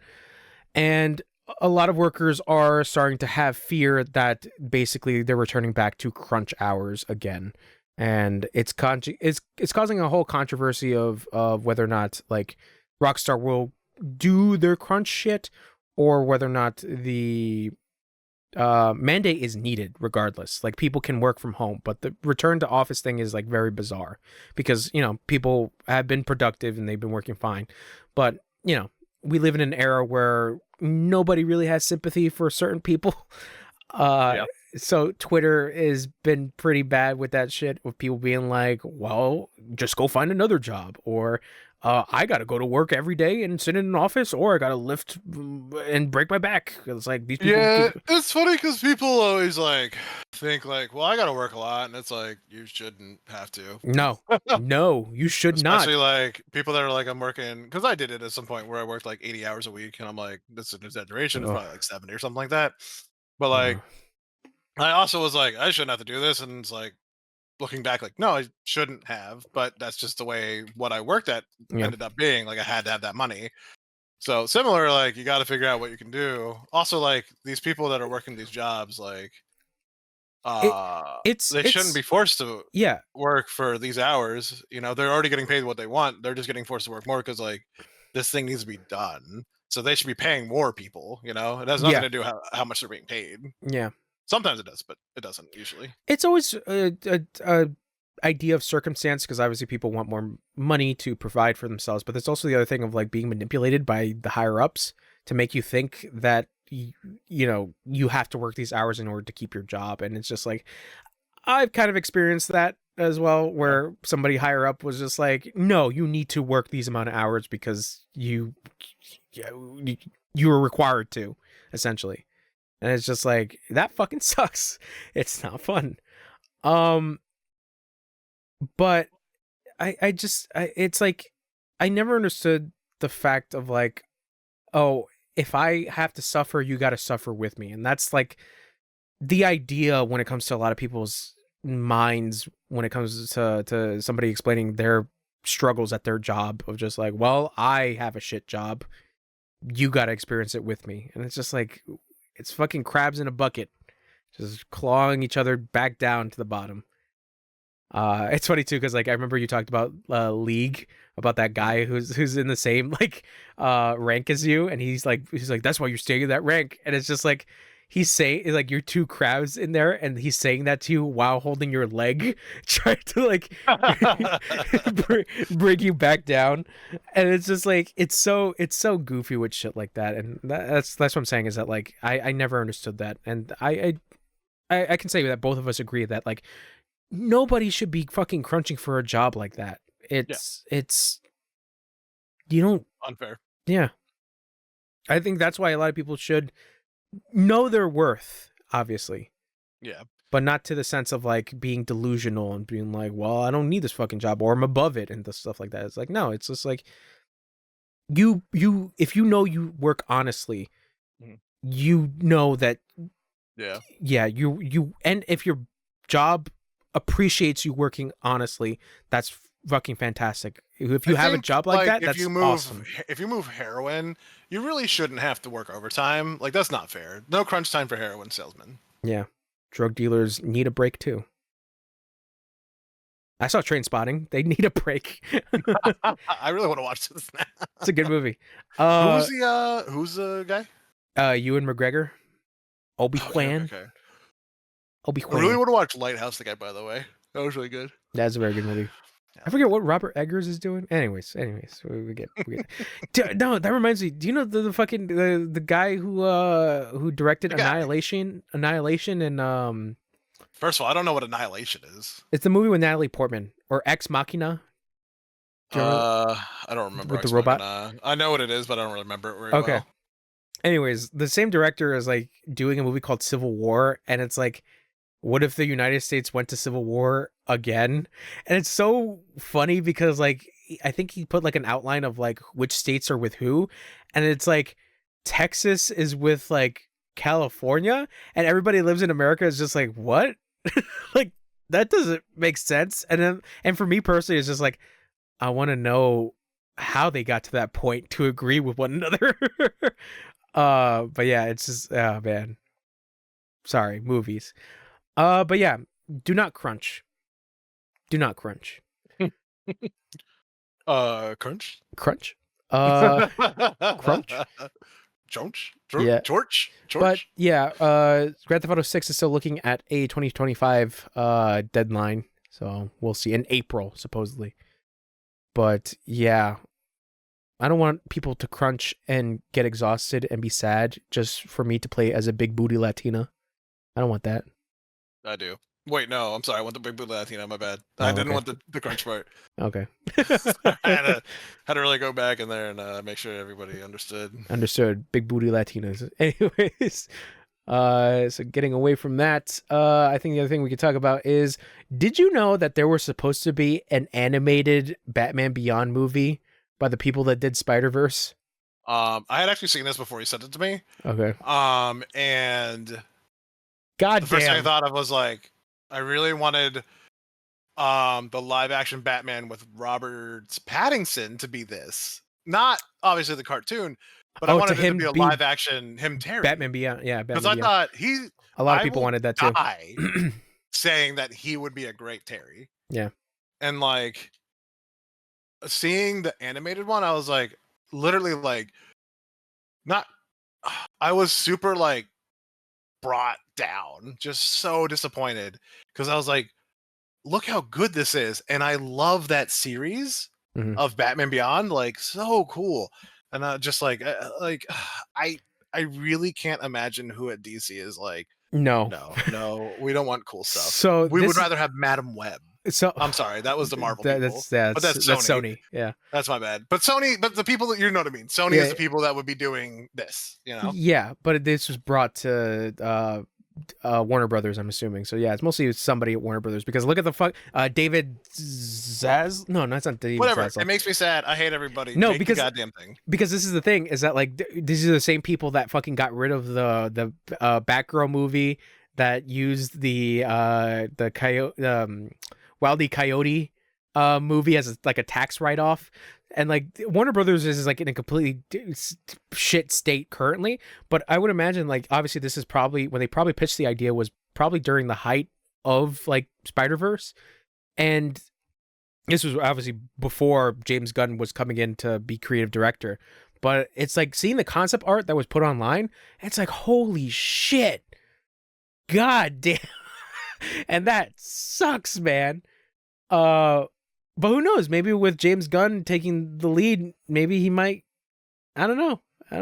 I mean, he's doing his own weird shit, but god damn, that's. I don't think James Gunn's gonna fight for that. He's gonna be like, let's take obscure DC character and make a movie about him. I don't think he's obscure.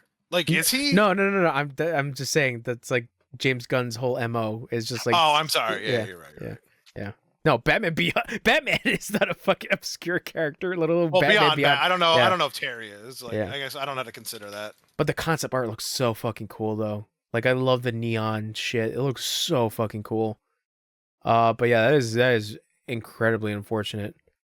That that basically the team was like, yeah, like we're super enthusiastic to pitch this, and fucking studios are just like, yeah, we'll think about it. It's like, god damn, man. And now look at what's going on with like the Spider-Verse shit. You got fucking Puss in Boots, you got Ninja Turtles, which I still have to see, and the Spider-Verse movies are like at their peak currently. Boots. So the second to last thing is Dragon Ball FighterZ got their release of rollback for PS5 and Xbox. Oh, and Steam. So sorry. I know. You're very. I kind upset. of know the rollback thing. I don't know it completely though. Okay, so this is where I get most of my stuff is from Twitter or X. Excuse me. Sorry, Elon. Wax. People have been posting up like videos of what's going on with the rollback stuff. It's not in a really good spot. There's a lot of visual bugs, and apparently that this is just the same rollback as the beta, which that also had bugs. The other thing is when people downloaded the PS5 version of these, or the next gen versions of Dragon Ball FighterZ, a lot of their DLC stuff didn't progress through, and when they tried to go back to the store, the Xbox store or the PSN store, they basically have to repurchase the DLC in certain cases. The other thing. Say that one more time. What I just said? They had to repurchase the DLC for what? For certain characters. Like, it basically, when you download the new version, and if you bought the DLC before, some characters don't unlock. And then when you go back to the PSN store, you have to buy them again, essentially. Like, there's no option to download again. Hold on. So, like, did they fix this? I have no idea. I have not seen anything, but I think the one character specifically is for Android 21. And, yeah, there were a lot of people being like, I downloaded the PS5 version, but why the fuck is Android 21 locked again for $5? Like, I bought her for the PS4 version. I don't understand it. So I genuinely do not know. But the reason why this is like irritating a lot of people is because this is supposed to be the final patch for this game. Bandai Namco has stated that they're not doing any more patches after this. So it leaves it in a this leaves it in a very weird state. Yes.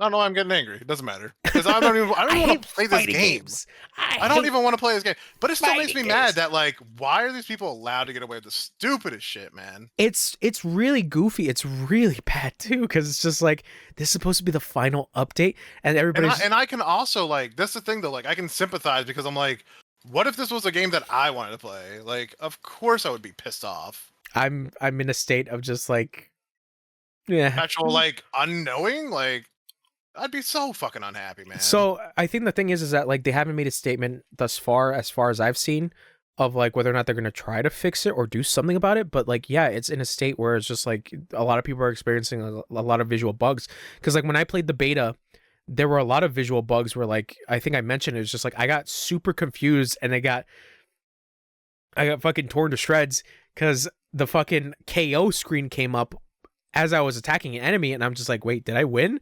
And then it's like, nope, my opponent fucking hits me back and I just die. It's just like, what the fuck is happening? But like, I would say look up like Dragon Ball FighterZ on Twitter and just like see the videos of people like having the bugs and shit. So aggravating, man. It's really sad because it's just like Arxis knows what to do when it comes to rollback, because they've implemented rollback on their older games, like for Guilty Gear and stuff. But like, the Dragon Ball situation is really disheartening, because a lot of people were really looking forward to this, and people waited for like almost 2 years for this shit when it got announced from like Evo of like 2 years ago. So it sucks. It really sucks. But I heard that like also another thing is there's a fighting game called Them Fighting Herds, which is like the My Little Pony fighting game. It was originally supposed to be a My Little Pony fighting game, but it got turned into a different game, but still incorporating like four-legged creatures because of a whole copyright thing. But regardless, the publisher basically fired the developers, and the game is in a really weird state because the game is technically not finished. But those guys, the developers, still have to put out DLC characters, and the game is still at a point where like a lot of characters are broken. So now that game is never ever going to be fixed. So yeah, a lot of shit happens when it comes to situations like that, and it's really unfortunate in fighting games. But I will probably check out the beta. Not the beta. I'll probably check out this version and probably give an update whenever we do the stream next time. Excuse me. Whenever we do the podcast, whenever we come back to give an update on that, because I'm very curious to see whether or not I will experience some of this. But when I played the beta, like I said, I experienced some visual bugs. But yeah, there's some wild shit of just like characters fucking T-posing all over the place. Or going invisible. Weird shit like that. Yeah, that's unfortunate. All right. That really is. It's just crazy, man. Yeah. And the last thing from Bandai Namco, talking about them, they finally showed off the Elden Ring DLC, Shadow of the Erd Tree. Basically, you're going to the land of shadows, and you're gonna be checking out Mikola's whole shit. Mikola. And we got a new bad guy by the name of Mesmer. And yeah, he's a very tall man sitting on a chair, and he looks very scary. Looks very scary. Scare. Very scary. But I think there was like some interviews basically saying that like it's a big world, obviously, because Elden Ring is fucking huge. There's 10 new bosses and a lot of secrets and shit like that to get into. And it's all priced at $40. So for me personally, I kind of don't care. I just want to play this. But that's me because I have a bias towards these games. So, but from the trailer, this shit looks cool as fuck. I'm not as excited, but But you don't even like those games. You hate them. I Yeah. do. I do hate them. That's funny. That's true. Yeah. But yeah, the game looks, obviously the DLC looks really, really fun. There's a lot of cool shit that they're showing off. There's a weird porcupine thing. There's a dragon bear. There's a bunch of dudes stacked on one another, kind of looking like a Chinese dragon. There's some cool ass shit. There's some cool. Dragon. Yeah, there's looks like a dragon. But yeah, that's it for the news. We did it, yo. We did it. All right. Brother. Anything else you want to leave off with? No. I think everything's been said. All Bob's Burgers is a good company. right. Oh. I never watched that show. I don't know nothing of it. I know nothing of it. All I know is that John H. Benjamin has a very distinct voice. No, I was just making a joke about Boy for Bob's or Bob's Burger Toys. Yeah, you got it. All right. Bye-bye. Bye.